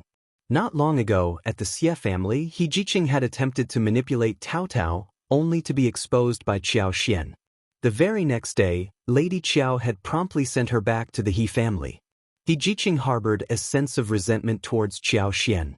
Deep down, she believed that Qiao Xian must have divulged something to Xie Jingrong. How else could it be so coincidental that Qiao Xian encountered them on the first day, only to drive them away on the next? Since being sent away, she had realized that she and the Xie family cousins would never be together. However, upon witnessing the splendor of the Xie family, Jiqing lost interest in pursuing connections with any other family. Instead, she resolved to venture into the capital and establish a close relationship with the fourth prince, leveraging the reputation of the Xie family and the items granted by Lady Qiao. She was even willing to become one of the fourth prince's concubines. The fourth prince, born to the emperor's favored honored Princess Mei, held a unique position. Although there was a crown prince in the Qin dynasty, his mother had already passed away. Despite being renowned for his talents, the emperor had never treated him favorably. According to Jiqing, the more praise the crown prince received from the subjects, the more discomfort it caused the emperor. The future was unpredictable, and it was impossible to determine who would ultimately hold the greatest fortune. Who could say that it wouldn't be the fourth prince? Jiqing envisioned herself as a revered figure, unwilling to settle for a peaceful life with a spouse from a respectable background. That simply wasn't acceptable to her. The fourth prince desired to suppress Shao Yunduan, and Qiao Xian possessed expertise in peonies. Jiqing saw an opportunity to be of assistance in that regard. If Qiao Xian were to become aware of the current circumstances, perhaps she could let go of the grudges from the past. After all, present benefits held greater importance. However, if Qiao Xian remained unaware of the situation, it couldn't be blamed on Jiqing. Jiqing couldn't help but sneer inwardly. Without her skills, no one would have shown any interest in Qiao Xian. She was merely putting on airs. Soon, they reached the autumn house. The wide flat land halfway up the mountain provided a breathtaking view. Positioned next to the mountainside, it offered a sweeping vista of more than half of the side yard. Maple trees were scattered throughout, their red leaves more vibrant than fire, creating a truly enchanting sight in the advanced stages of autumn. Jiqing and Qiao Xian approached secondary concubine Shi, who greeted them with a warm smile and offered them seats. Curiosity gleamed in her eyes as she assessed Qiao Xian, eliciting a chuckle. I've heard from mother and princess consort about Madame Shao. They all praise your ability to know when to advance and when to retreat. Now, seeing you in person, it appears to be true. Over 10 madams and ladies were present as guests, hailing from noble families or holding prominent positions. Qiao Xian was a new face to them, inciting their curiosity. Their gazes unabashedly examined her. Qiao Xian didn't appreciate their direct and unscrupulous stares. However, this wasn't the first time she had faced such scrutiny, nor would it be the last. Having previously encountered the princess consort and the empress, she harbored no fear. She offered a polite smile.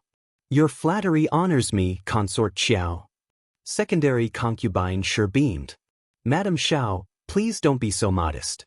You truly deserve the accolades. Madame Zhan, the wife of the left assistant minister of the Ministry of Architecture, chimed in. Indeed. We were just discussing Madame Shao and her profound knowledge of flowers. We can't hold a candle to Madame Shao. They all laughed. Another madam pointed at the pot of orchids on the advanced table and asked with a smile, Madame Shao, Take a look at it. Do you know what kind it is? What is the problem? If you find any errors, ads pop up, ads redirect, broken links, non-standard content, etc., please let us know reports so we can fix it as soon as possible.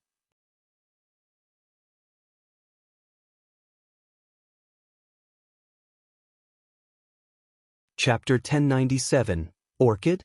Qiao Xian was thinking inwardly, here they are. That was what they were curious about.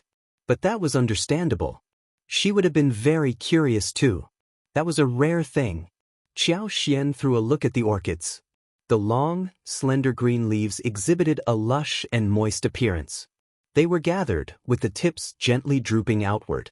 Planted in an octagonal purple sand flower pot intricately carved with depictions of mountains, rivers, pine bamboos, it exuded an aura of antiquity and elegance.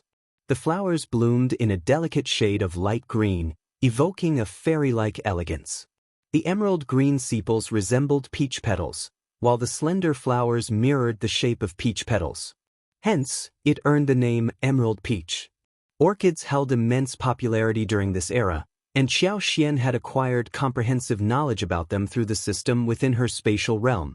Consequently, she recognized the orchid species immediately upon setting her eyes upon them.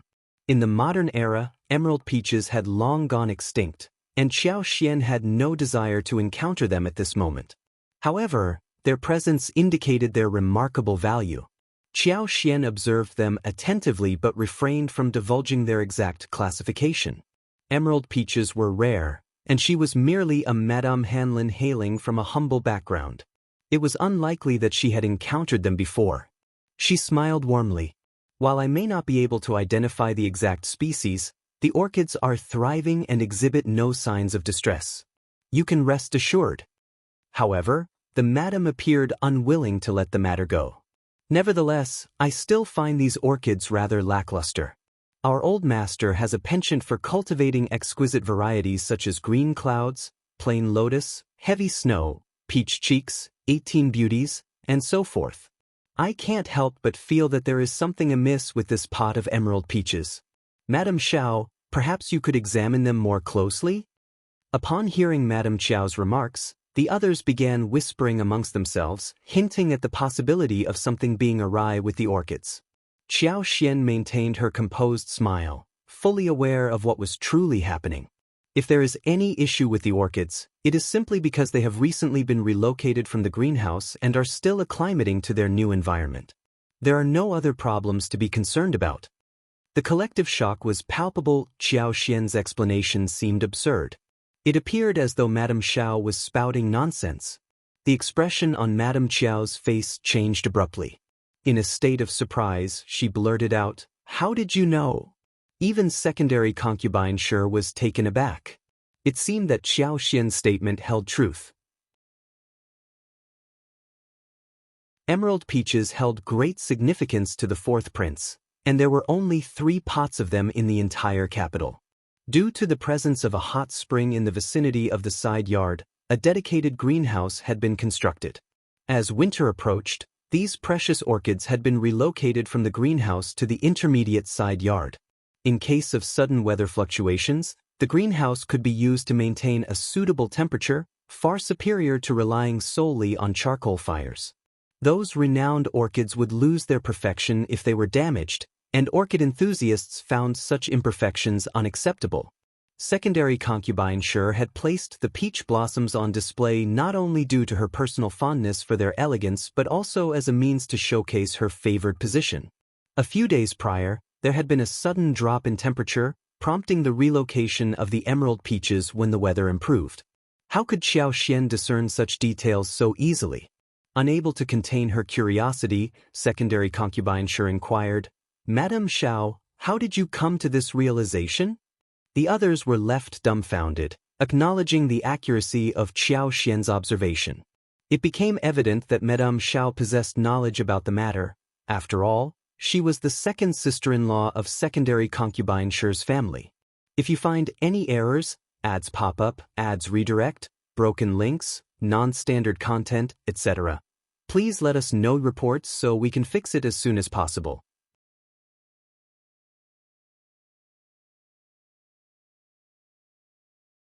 Chapter 1098, Mocking? Qiao Xian smiled serenely as she addressed the gathering. The temperature and humidity disparities between the greenhouse and its surroundings can easily affect orchids. These delicate flowers are highly sensitive to such changes, a fact that is quite evident. Everyone present. Indeed, it had not been an effortless journey for her. I understand, concurred secondary concubine Shi, nodding graciously. She turned to Madame Shao with a smile and added, Madame Shao possesses an unparalleled understanding of this subject. Only she can discern such subtleties. We can't claim to possess such discerning tastes. Laughter echoed through the room as the ladies and madams joined in. Some couldn't help but feel a twinge of envy. They dubbed it sheer luck. In the past, no one paid attention to her. No one laughed at her, looked down on her, or belittled her for her humble beginnings, akin to a mere floral artisan tending to plants and flowers. But when she rescued the emperor's beloved peony, even the court florists were left speechless. Her clever maneuver earned her favor and countless accolades from the emperor and the empress. No one dared to look down on her anymore. No one dared to mock her. It would be tantamount to defying the entire court. Suddenly, a young lady blinked mischievously and inquired, her voice laced with a smile, "That's quite peculiar. The Qiao family doesn't seem to possess a natural aptitude for this profession. How did Madame Shao acquire such skills?" The young lady was a cousin of Tian Shanshan from the Tian family, accompanied by her mother. Officer Tian and his family had remained silent, and as relatives, they had no intention of making things difficult for Qiao Xian on this occasion, for the sake of appearances. However, the girl's inquisitiveness couldn't be faulted. Everyone present was well aware of the animosity between the Tian family, Shao Yunduan, and Qiao Xian. The whispers of Qiao Xian's association with the Qiao family spread throughout the room, igniting a spark of anticipation among the attendees. It was a universally known fact that people reveled in gossip and conflicts. If the Tian family engaged in a dispute with Madame Shao, it would undoubtedly be a captivating spectacle. Qiao Xian smiled in response. It's not surprising that others are unaware of this. I had a lot of leisure time at home, so I immersed myself in books and took up some personal gardening projects. Over time, I developed certain insights. It was the safest and most indisputable explanation. Even if others doubted her, what did it matter? The lady from the Tian family displayed a look of enlightenment. Ah, I see. Madame Shao, you possess an exceptional talent for self-learning, despite your young age. I assume you devoted a significant amount of time to this pursuit during your upbringing? It's quite a remarkable approach. She added playfully, seems like being overlooked at home can be a blessing in disguise. Who knows what skills one might acquire and how useful they may become in the future? With a jesting tone, she turned to Qiao Xian and continued, speaking of which, Madame Shao, you ought to express gratitude to your maternal figure. If it weren't for her, you might never have had the opportunity to flourish. Some couldn't help but burst into laughter, while others discreetly covered their mouths to stifle their amusement. Everyone grasped the underlying meaning behind Ms. Tian's words. She was mocking Qiao Xian for being neglected and unloved by her mother, insinuating her lack of filial piety. According to her, third Madame Qiao's indifference had inadvertently contributed to Qiao Xian's success. If you find any errors, ads pop up, ads redirect, broken links, non-standard content, etc., please let us know reports so we can fix it as soon as possible.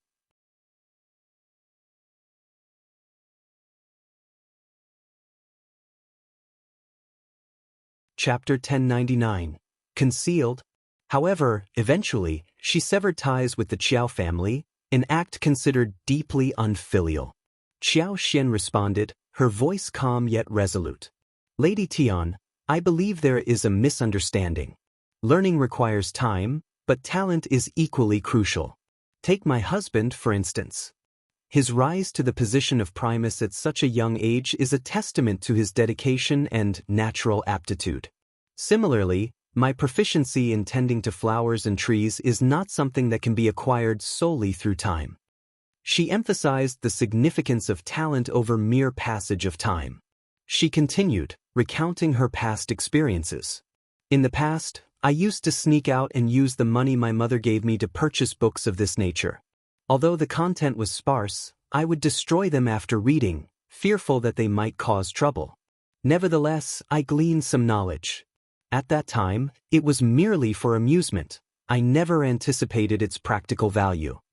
Qiao Xian addressed the topic of gratitude. Regarding Ms. Tian's suggestion to express gratitude to third Madam Qiao, that must surely be a jest. Parents should fulfill their roles as parents, wouldn't you agree? However, I am genuinely grateful to third Madam Qiao for breaking off my previous engagement and arranging my marriage to my husband. It is true that misfortunes and fortunes often shape our destinies. A bewildered silence fell upon the room as they exchanged uncertain glances. It was a foolproof plan. Thanks to the Tian family, many secrets regarding Shao Yunduan and Qiao Xian had been unearthed, including her previous betrothal, which was no longer a secret. When Qiao Xian married Shao Yunduan, he was merely a destitute talent from the countryside, while her former fiancé was an educated scholar groomed for the position of county magistrate. So, was third Madam Qiao truly acting in her best interests? It seemed she had been scheming to ruin Qiao Xian's life. To steal someone's marriage and shatter their entire existence. One could describe her lineal mother as treacherous as a snake. No one could fault a concubine's daughter for lacking respect towards such a lineal mother. Furthermore, Qiao Xian had married Shao Yunduan after accidentally falling into the water. But how could a girl fall into the water so easily? However, these individuals were not easily swayed. They were the esteemed madams of the distinguished noble families, well-versed in the ways of deceit and cunning. They believed that third Madam Qiao had orchestrated the incident, intending for the concubine's daughter to meet her demise in the water. But to everyone's surprise, Shao Yunduan had rescued her. No one dared to speak ill of third Madam Qiao. Tian Jingjing, a member of the Tian family, felt deeply humiliated by Qiao Xian's rebuttal, particularly the final sentence. What did it imply? It hinted that although the Tian family appeared prosperous and esteemed, there might be an underlying source of trouble. How dare they? Tian Jingjing sneered, unable to contain her frustration. So, Madam Shao, it seems you hold great dissatisfaction toward third Madam Qiao. What has she done to warrant such a decisive severance? Perhaps you'd care to enlighten everyone? Tian Jingjing's mother, Ms. Yuan, was taken aback. She shot her daughter a reproachful glance. Jingjing. Meanwhile, Qiao Xian had already begun staging her own performance. She sighed, shaking her head, and replied, "The past is in the past. What good does it serve to delve into old matters? Although we are estranged, I have no desire to dwell on the past any longer. Ms. Tian is correct.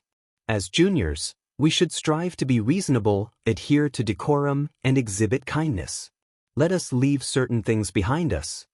If you find any errors, ads pop up, ads redirect, broken links, non-standard content, etc., please let us know reports so we can fix it as soon as possible."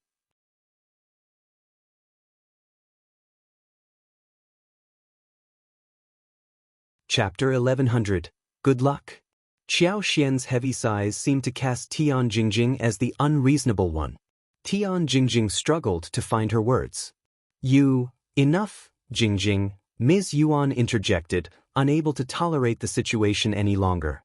She grasped her daughter's sleeves and shot her a warning glance. Tian Jingjing fell silent, turning away in anger. Ms. Yuan couldn't help but inwardly complain about her foolish daughter. Why was Tian Shanshan's business her concern? Tian Shanshan and her father couldn't exploit Qiao Xian and Shao Yunduan. So why was she so eager? She had a penchant for hanging around Tian Shanshan and putting blind trust in her. Her mother's advice held no sway compared to Tian Shanshan's influence.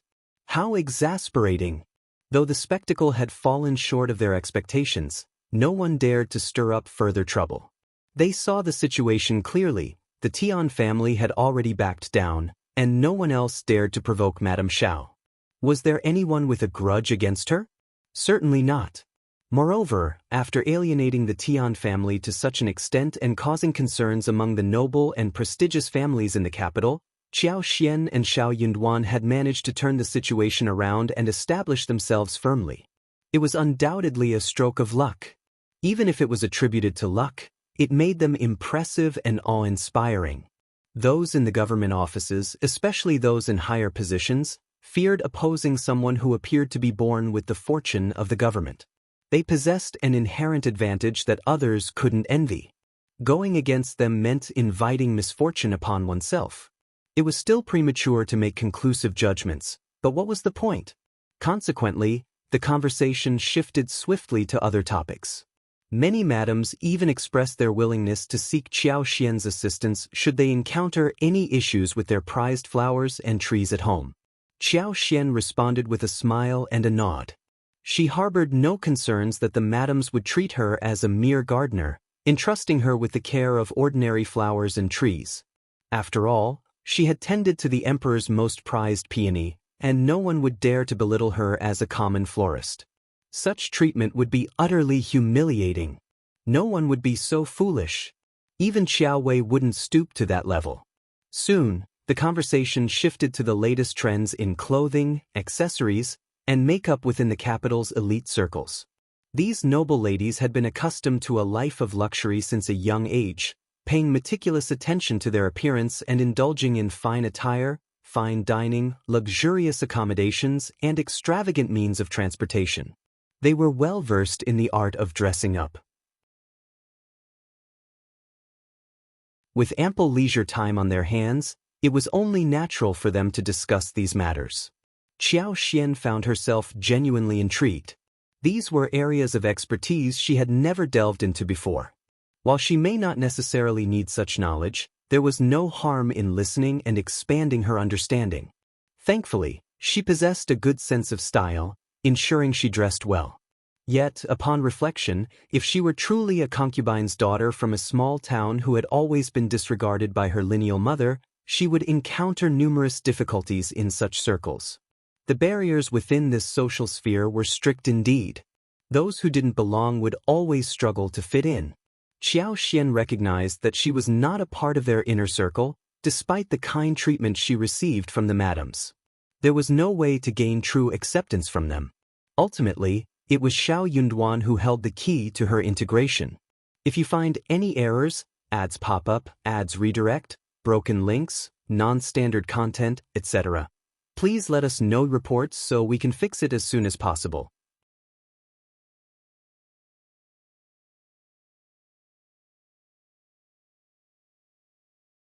Chapter 1101. Shao Yunduan. Qiao Xian remained unfazed by the outcome, recognizing that it hinged on Shao Yunduan's position and influence. However, she harbored no concern about it. To her surprise, the topic shifted to lipsticks. The lipsticks she had created had already gained considerable fame within the capital. For the time being, Shao had decided against selling the lipsticks in the capital. Instead, he had discussed with Qiao Xian the prospect of selling them in the province. The capital's market was vast, upscale, and intricate in terms of connections. It was best to avoid involvement in it for now. Although they could collaborate with the Sigh family to alleviate some of the challenges, the Sigh family was a massive clan, and Sigh Jingrong's influence was limited. There was no guarantee that the Sigh family wouldn't cause complications. Furthermore, the quantity of goods available was limited. Given the restricted production capacity, Qiao Xian couldn't obtain a substantial supply of lipsticks. Thus, she decided to keep this lucrative and secure venture to herself. She had no intention of sharing the lipstick formulas and craftsmanship with anyone else, aligning with Shao's opinion. Shao respected her boundaries and never probed into the lipstick formulas and craftsmanship, fostering Qiao Xian's eagerness to spend time with the family. Once she possessed the means to keep the secret hidden from everyone, she could establish a workshop in a suitable location. Yet again, it depended on Shao Yunduan. But she didn't feel rushed. Although Shao was only selling lipsticks within the province, they had gained considerable renown. His elder brother would bring some as gifts for his business partners during his travels, and some people within the province purchased them for their relatives and friends in other regions. Gradually, news of these lipsticks reached the intermediate circles within the capital. Yuezhing Shao possessed 10 limited editions, and out of those, 5 were acquired by noble ladies residing in the capital. Numerous ladies and madams were fervently inquiring about the purchasing process, and some even sought assistance from others to obtain them. Merchants based in the capital, particularly those specializing in rouge and cosmetics, attempted to study the strategies for selling these limited editions. However, their efforts were all in vain. Due to Yuzhang's remote location and the fact that the lipsticks posed no threat to the sales of lip gloss within a 500-meter radius of the capital, people either approached Yuezhing Shao for cooperation or resorted to empty threats of collaboration. Being situated in a secluded corner, the Yuezhing family enjoyed relative tranquility. The merchants who visited their doorstep were nowhere near the same league as the Yuezhing family, let alone capable of suppressing them. Yuezhing Shao had publicly declared that the production process was intricate, involving complex raw materials, and the products were strictly limited in quantity. This created the perception that the product was exceedingly rare and difficult to produce, causing many to step back. However, Qiao Xian was taken aback by her own mention in this context. The topic of lipsticks ignited great excitement among the madams, who indulged in comparing the variety of styles and colors they possessed. I've heard that lipstick production is quite troublesome, resulting in limited availability. Such a pity. Yes, if only we could establish a store in the intermediate area, we wouldn't have to go through so much trouble to acquire them. At times, we can't even manage to purchase them. There's an overwhelming demand here. In my opinion, it seems that the owner lacks business acumen. Why not consider opening a store in the capital? What's the point of worrying about the business? The owner is not unintelligent. They are capable of making profits, but opening multiple stores might not be feasible. I've heard that there is only one store in Yuzhang City, just one. Absolutely. Exactly.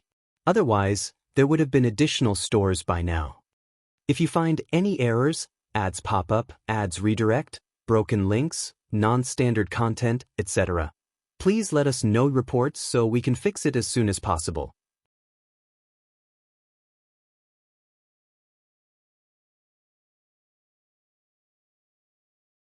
Chapter 1102, Not Lying. Oh yes, second madam said, turning towards Qiao Xian with a smile. Madam Shao hails from Yuzhang, doesn't she? You must be well informed about this, right? All eyes turned to Qiao Xian. Tian Jingjing sneered and cast a contemptuous glance at Qiao Xian, assuming that lipsticks were too expensive for her and she couldn't afford them. How could she possibly know? Lipsticks were being sold for 10 liang, and Yuezhing Shao had offered Qiao Xian 5 liang for each one. Qiao Xian was taken aback by the sudden question. She immediately faced a dilemma. She couldn't reveal the truth, but third Madam Qiao, Qiao Wei, and Qiao Ko knew that the lipsticks belonged to the Yuezhing family. If she spoke up now, it would create an uncomfortable situation between third Madam Qiao and the Yuezhing family, leading to embarrassment. Qiao Xian didn't want such an awkwardness to arise. She didn't want people to perceive her as a liar. Even if third Madam Qiao and the others didn't mention it or didn't have the opportunity to do so, secrets known by two individuals will inevitably become known to everyone sooner or later. But telling the truth wouldn't work either. What if they were compelled to cooperate? Even without resorting to forceful tactics, it would still bring trouble upon them. Qiao Xian felt a headache coming on. She couldn't lie, and she couldn't tell the truth. She lowered her gaze, nodded, and shyly replied, "Of course, I know about lipsticks. I am aware of some aspects of the business with the Yuezhing family. Lipsticks require various ingredients like roses, Chinese roses, pomegranate flowers, cinnamon, red and blue flowers for dyeing." That was all she could disclose. Even third Madam Qiao had limited knowledge about lipsticks.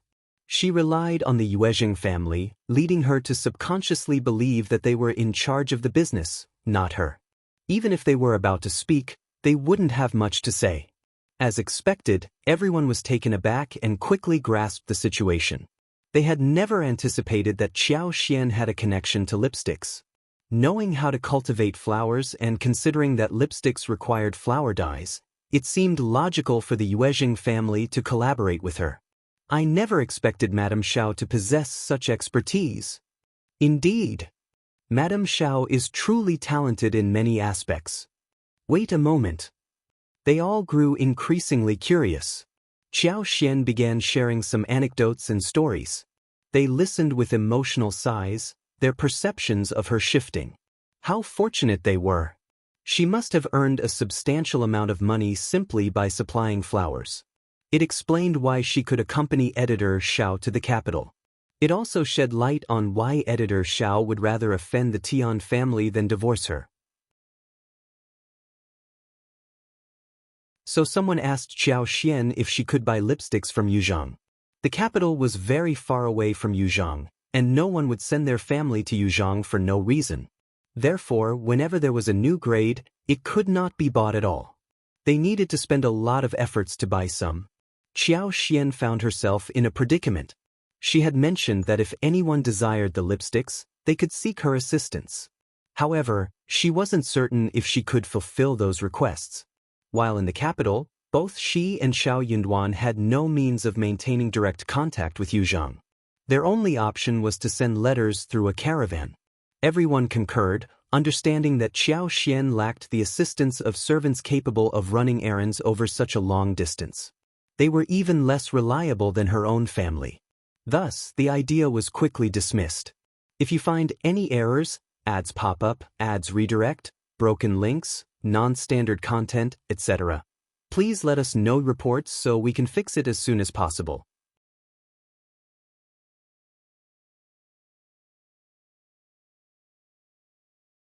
Chapter 1103. Forget it. They all engaged in lively conversation over tea and reveled in the picturesque surroundings, soon gathering for a delightful lunch. Someone mentioned their plan to visit Fayun Temple in the north to offer incense and invited Qiao Xian to join them. Qiao Xian agreed with a nod. One by one, they departed for their destination.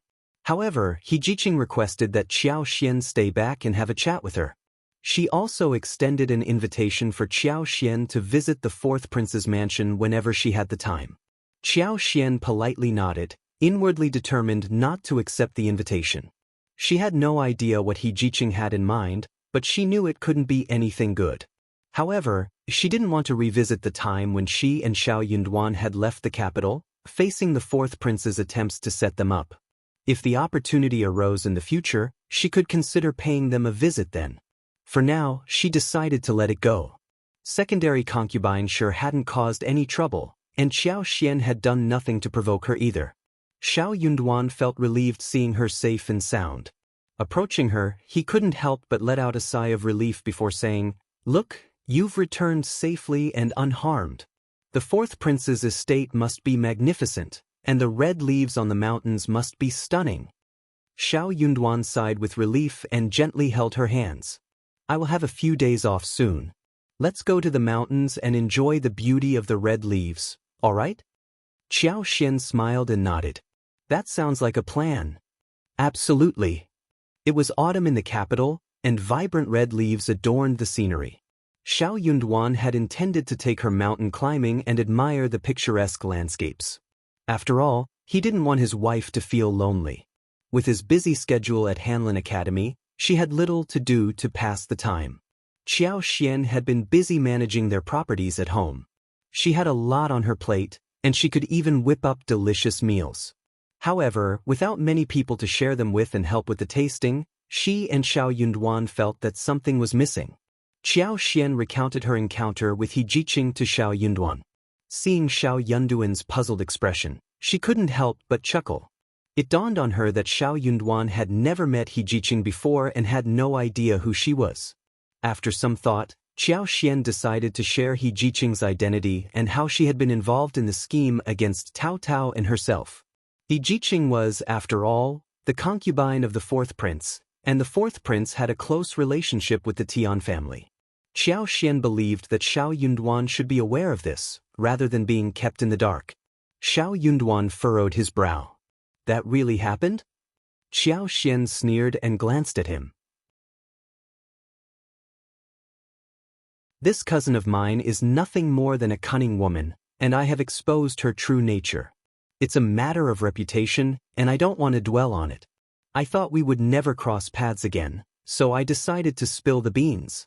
But now she's associated with the fourth prince. After such a long detour, they had encountered the situation once again. Shao Yunduan spoke, his tone serious. This woman is up to no good. Stay away from her as much as possible. She's just a concubine without an official title, and she won't hold it against you for not associating with her. Although the imperial family held great power, a prince's concubine did not possess enough influence to command the women of the court, especially when it came to someone as unique as Qiao Xian. Qiao Xian smiled. I will keep my distance from her, and we will only meet at formal gatherings. However, she must have approached me for a reason. I fear the fourth prince is behind this, and he is after you, my husband. If you find any errors, ads pop up, ads redirect, broken links, non-standard content, etc., please let us know reports so we can fix it as soon as possible.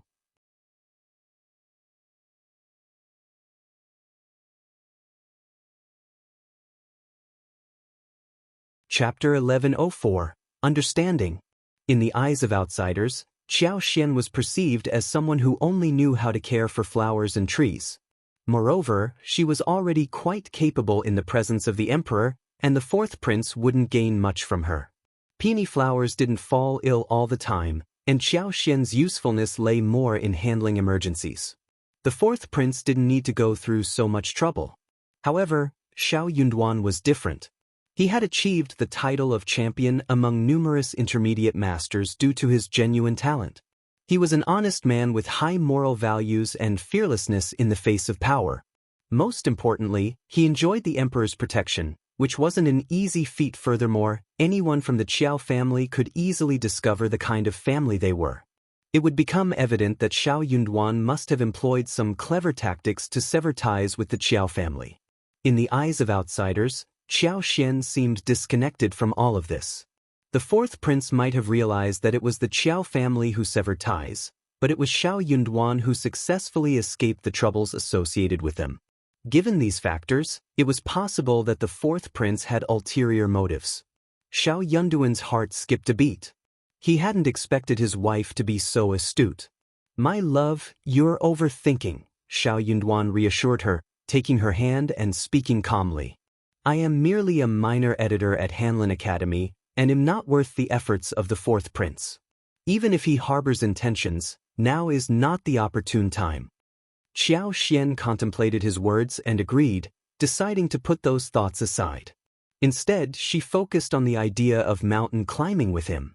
The persimmons in the capital were especially sweet, the dates delightfully crunchy, and the grapes incredibly delicious. There was an abundance of these fruits during this time of year.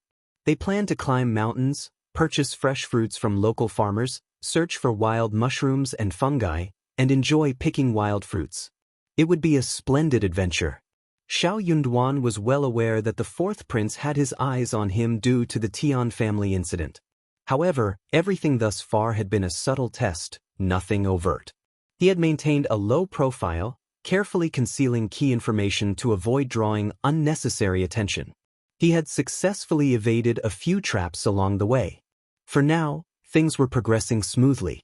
Shao Yunduan exercised patience, knowing that he needed to wait for the right moment to approach the emperor and request to be released from his current position. He had already devised a solid excuse. He desired to become a local official and make tangible contributions to the well-being of the local populace.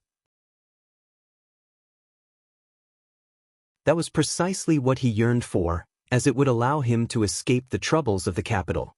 If they remained in the intermediate region of the capital, the Tian family would eventually catch up to them. Of course, he could seek the support of a patron and serve the crown prince or another prince, but he had no such intentions.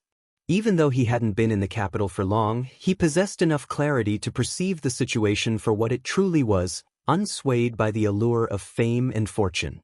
The emperor dedicated much of his time to cultivation and pill-making, resulting in only 5 or 6 imperial court meetings per month. Governmental affairs were seemingly managed by the crown prince, the princes, and the cabinet elders.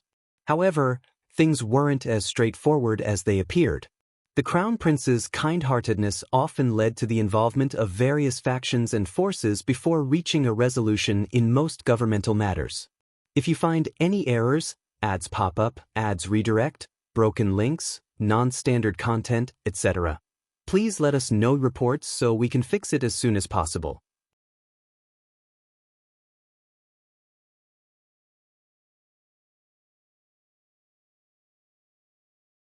Chapter 1105. The events of today seem to benefit the fourth prince, while the third prince would strive to gain advantages in the next day's events. If there were any vacancies the day after tomorrow, another struggle would ensue. What about the Crown Prince? He was constantly burdened with the task of balancing conflicts among his brothers. His selflessness was admirable, but his efforts seemed futile when faced with his difficult siblings. It went without saying that the emperor's most trusted Taoist, Shangzhen, had been discovered by Honored Princess Mei and the fourth prince. Honored Princess Mei had always been favored, and the fourth prince possessed intelligence that endeared him to the emperor the most. The only one who could challenge the crown prince's authority was the fourth prince. The second prince was not to be underestimated either. His mother, Princess Concubine Virtue, was the niece of the late Empress Dowager and belonged to the powerful Sun family. The Sun family held military might, and the emperor and the Empress Dowager shared a close relationship, having grown up with Consort Da. Consequently, they held the second prince in high regard. As for the third prince, although his maternal family lacked grandeur and excitement, he was the son of the current Empress Qi. Besides the crown prince, he held the most honorable status. This advantage, coupled with his Khanate realm cultivation, naturally garnered him many followers. Empress Qi may not possess the same virtue as the former empress, but over the years, she had amassed significant influence.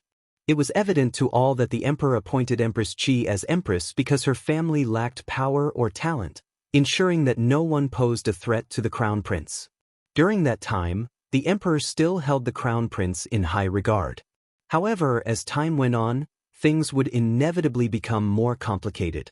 The emperor had no intention of abolishing the crown prince, but at times he couldn't help but feel that something was amiss. No one knew what was truly on the emperor's mind. With so much unknown, imagination ran wild. Furthermore, the crown prince's kind-heartedness often led him to make concessions to gloss over issues, inadvertently empowering his younger brothers and fueling their arrogance. They looked down on him even more. Even Yunduan, who had just arrived in the capital, couldn't help but worry for the crown prince. The crown prince's benevolence was admirable, but would he truly be able to withstand the challenges until the end? It wasn't that he lacked kindness, but rather, the other princes failed to appreciate his kind gestures and instead took advantage of them. Yunduan held a favorable impression of the crown prince. He was a friendly and benevolent man, but as the crown prince, he had no means to exert control over the others. Although the surface of the capital appeared calm, the tension beneath the facade was palpable. No one knew when the taut string would snap. Not wanting to offend anyone, Yunduan decided it was best to leave the capital. In fact, had it not been for the emperor's words at the banquet, he might have been forced out of the capital. Yunduan chose not to disclose this to Qiao. It would only add to her troubles, and it wasn't necessary. They still had time to devise a plan. 2 days later, the weather remained pleasant. During their break, Yunduan took Qiao out for a walk. The red leaves in the fourth prince's courtyard were exquisite, but the mountains were adorned with a mesmerizing display of fiery red and golden colors, captivating their hearts even more. They picked an abundance of mushrooms in the mountains, as well as persimmons and dates from the farmer's house at the foot of the mountain. They purchased eggs and pickles produced by the farmer's family, enjoying the afternoon until the sun began to set in the west, returning home with contentment. If you find any errors, ads pop up, ads redirect, broken links, non-standard content, etc., please let us know reports so we can fix it as soon as possible.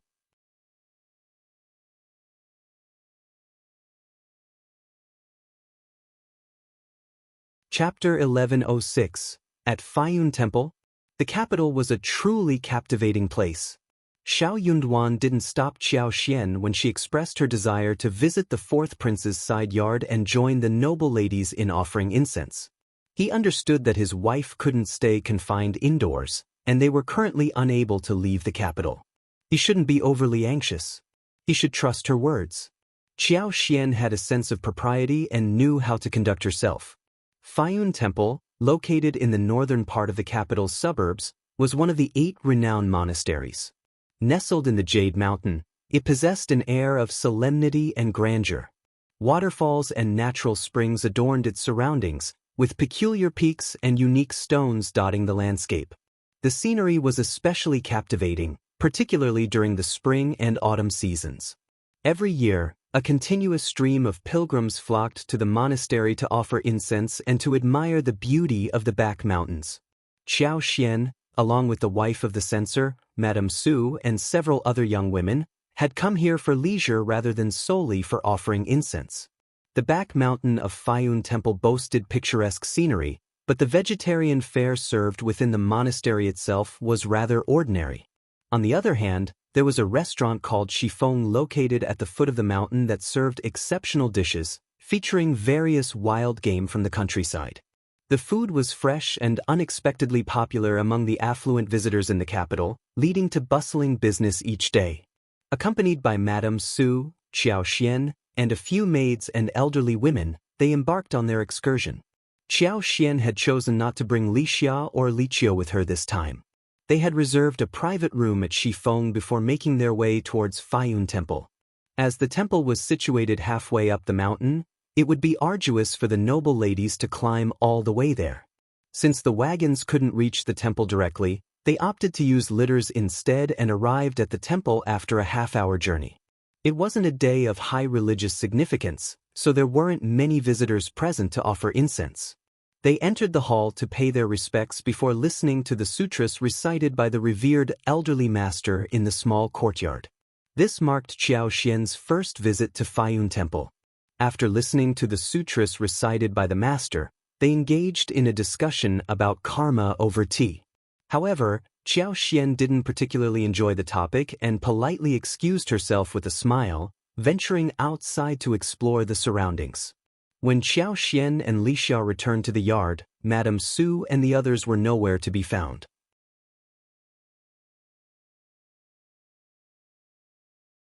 The young monks who remained behind respectfully joined their hands together and bowed, addressing Qiao Xian and the other female benefactors.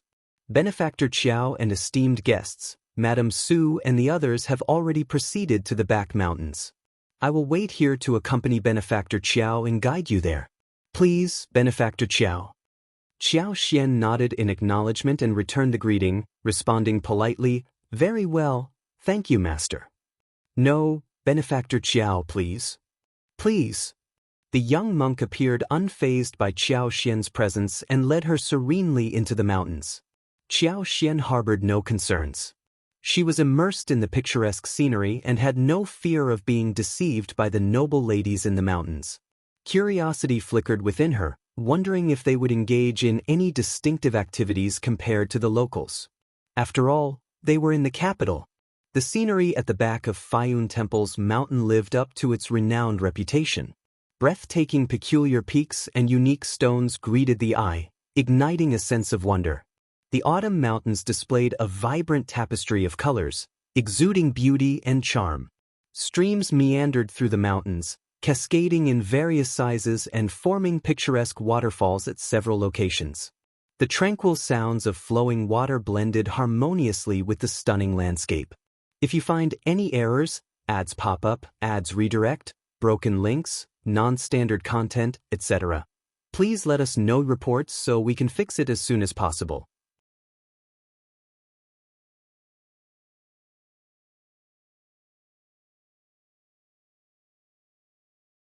Chapter 1107. Cooperation. Entering the depths of the mountain, the scenery became vibrant, tranquil, and enchanting. The air felt noticeably fresher, infused with a gentle fragrance of wood that mingled with the crisp moisture in the atmosphere, rejuvenating the senses. Colorful and picturesque mountains stretched endlessly before Qiao Xian's eyes. The renowned beauty of Fayun Temple's back mountains is truly well-deserved. Masters, cultivating in such a setting and being able to witness this scenery every day must contribute to your extraordinary aura. Qiao Xian exclaimed with a smile, withdrawing her gaze only to discover that the master who had guided her had vanished. The forest remained peaceful, filled with the melodic chirping of birds. The autumn season was in full swing, showcasing the stunning leaves that fluttered like butterflies in the wind. Qiao Xian found herself alone amidst the mountains. Numerous paths crisscrossed through the woods, and unexpectedly, a bend in the road revealed an empty stretch devoid of any presence. Yet Qiao Xian anticipated this turn of events. She even saw clearly that the noble ladies weren't truly immersed in the scenic beauty of the back mountains. Qiao Xian chuckled inwardly. These people were truly despicable. Since she had arrived, she had no intention of leaving. She intended to fully appreciate the breathtaking scenery. If she happened upon any delectable wild fruits, she could transplant the trees into her space. Perhaps she could even gather some mushrooms. See how cooperative she was. Qiao Xian harbored no suspicion that the young monk had deceived her all this while. She reveled in the scenery and maintained a cautious demeanor, utilizing her superpower to sense every blade of grass and tree within a range of 2,000 meters, remaining vigilant to her surroundings. To her surprise, amidst the stillness, Qiao Xian noticed the presence of a young boy, around the age of 13 or 14, lying in the bushes less than 300 meters away from her. The material of his attire was difficult to discern, but it bore a distinct texture that indicated it was no ordinary fabric. A white jade pendant with ginger tassels adorned his waist. His hair was neatly tied with a Yunduan, and his pale face showcased well-defined features, including thick eyebrows, a prominent nose, and exquisite facial contours. It was evident that he hailed from a noble family. Startled, Qiao Xian detected that he was merely unconscious but still breathing. Without hesitation, Qiao Xian hurried over to investigate. She wouldn't have approached if he hadn't been breathing, as she didn't wish to involve herself in any trouble. But since he was still alive, she couldn't simply leave him alone. If it were a dire situation, she could always escape. After pondering for a moment, she took out a handkerchief, folded the corners, and covered half of her face. The young man appeared to have lost consciousness due to an attack on his back, evident from the bump on the back of his head. Though he wasn't bleeding, his condition looked rather alarming. He furrowed his brow, displaying signs of discomfort. With his slender frame, he seemed delicate, prompting an instinctual sense of caution. Qiao Xian grasped his hands and channeled her superpower into his body, attempting to alleviate the bump on the back of his head. Before long, the young man blinked and his eyes fluttered open. Startled, he gazed at Qiao Xian, seemingly disoriented about his surroundings and what had transpired. Qiao Xian greeted him with a warm smile, observing his innocent expression. "You're awake now. Stand up." Qiao Xian, who had been crouched next to him, rose to her feet and took a couple of steps back. Internally, she let out a sigh. There was a noticeable disparity between the countenance of an ordinary individual and that of someone with a developmental delay. If you find any errors, ads pop up, ads redirect, broken links, non-standard content, etc., please let us know reports so we can fix it as soon as possible.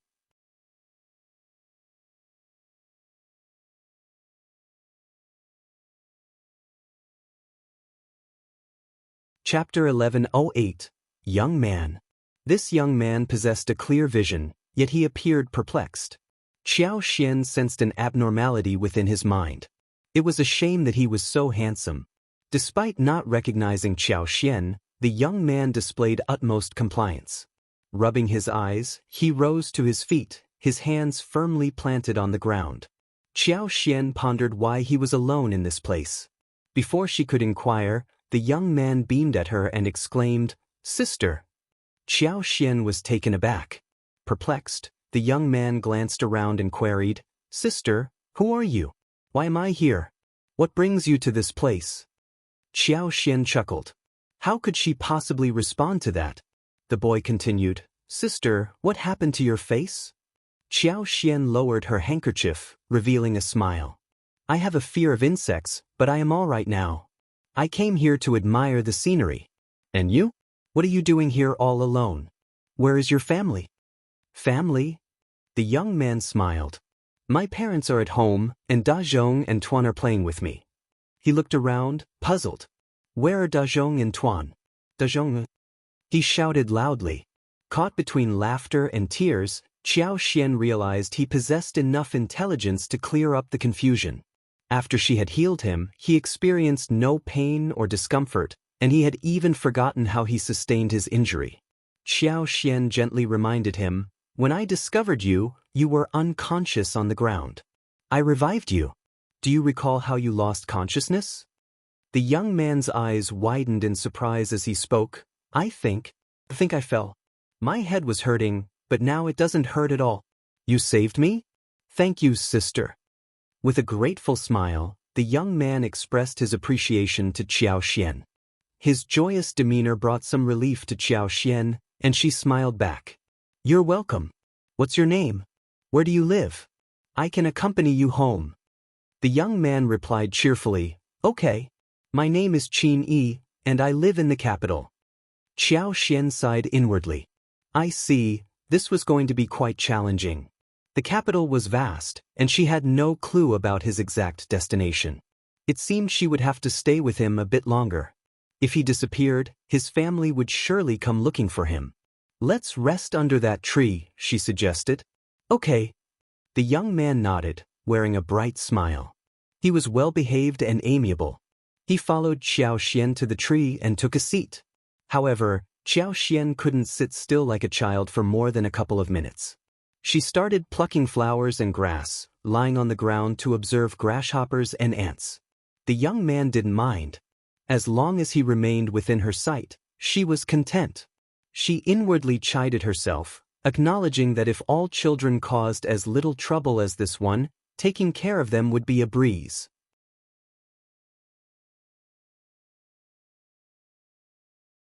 But this child wasn't so easily managed.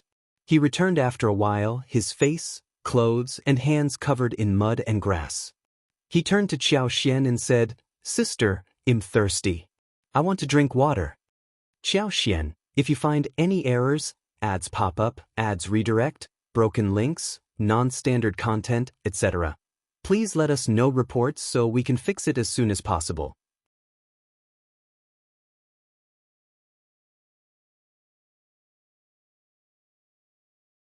Chapter 1109. Warily sized up Qiao Xian. Let's go, it'll take you to wash your hands, Qiao Xian suggested. Yeah, that's all, the young man replied.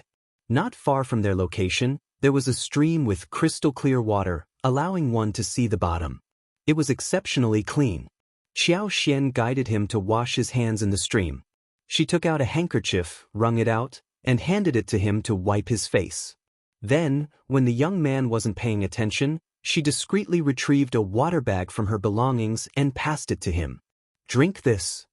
Thank you, sister. The young man displayed good manners as he graciously accepted the water bag, a silly smile adorning his face. He opened it slowly and began to gulp down the water. Although he drank without hesitation, his demeanor remained elegant and composed.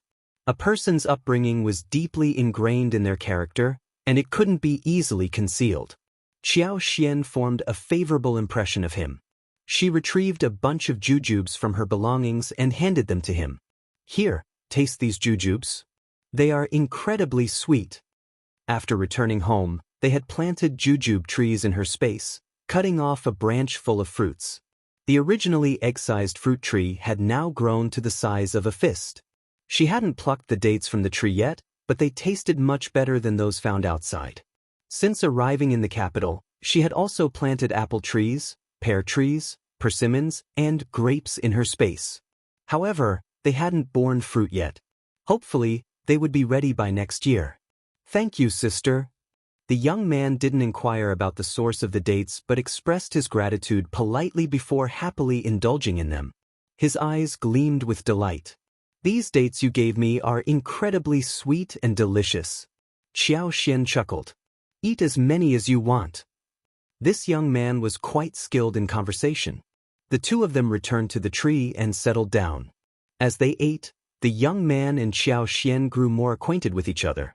He continuously requested her to play with him. Feeling a bit overwhelmed, Xiao Xian had no interest in watching insects or picking flowers and grass. She suggested, "How about plucking some grass? I can weave a grasshopper for you, all right?" In the countryside, there wasn't much entertainment for children, but many people knew how to weave grasshoppers, dragonflies, and other creations. Qi was particularly skilled at it, even teaching Xiao Xian how to weave straw hats and frogs in the past. The young man showed great enthusiasm, nodding eagerly as he went to gather the weeds. "Lord Heirson, we've been searching for you." Before the young man returned with the weeds, a group of people emerged from one of the nearby forest paths. One of the page boys spotted them and shouted, rushing towards them. Several guards followed closely behind. Lord Heirson. Xiao Xian was taken aback and decided to stay where she was. This Lord Heirson seemed to have a simple mind, so he should be fine. Lord Heirson appeared delighted to see them and waved in their direction. "Tuan, Uncle Jiang, you're here.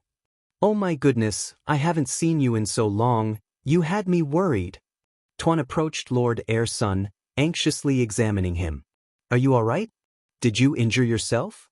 Do you feel any discomfort?" "I'm fine now, but this sister saved me." Lord Heirson beamed, glancing at Xiao Xian.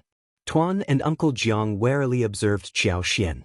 Uncle Jiang took a step forward and expressed his gratitude, saying, "How did you save Lord Heirson? And why are you here alone? If you find any errors, ads pop up, ads redirect, broken links, non-standard content, etc., please let us know reports so we can fix it as soon as possible." You're tuning in to the Wandering Hero YouTube channel. Don't forget to subscribe and join us on this journey to catch the most captivating stories.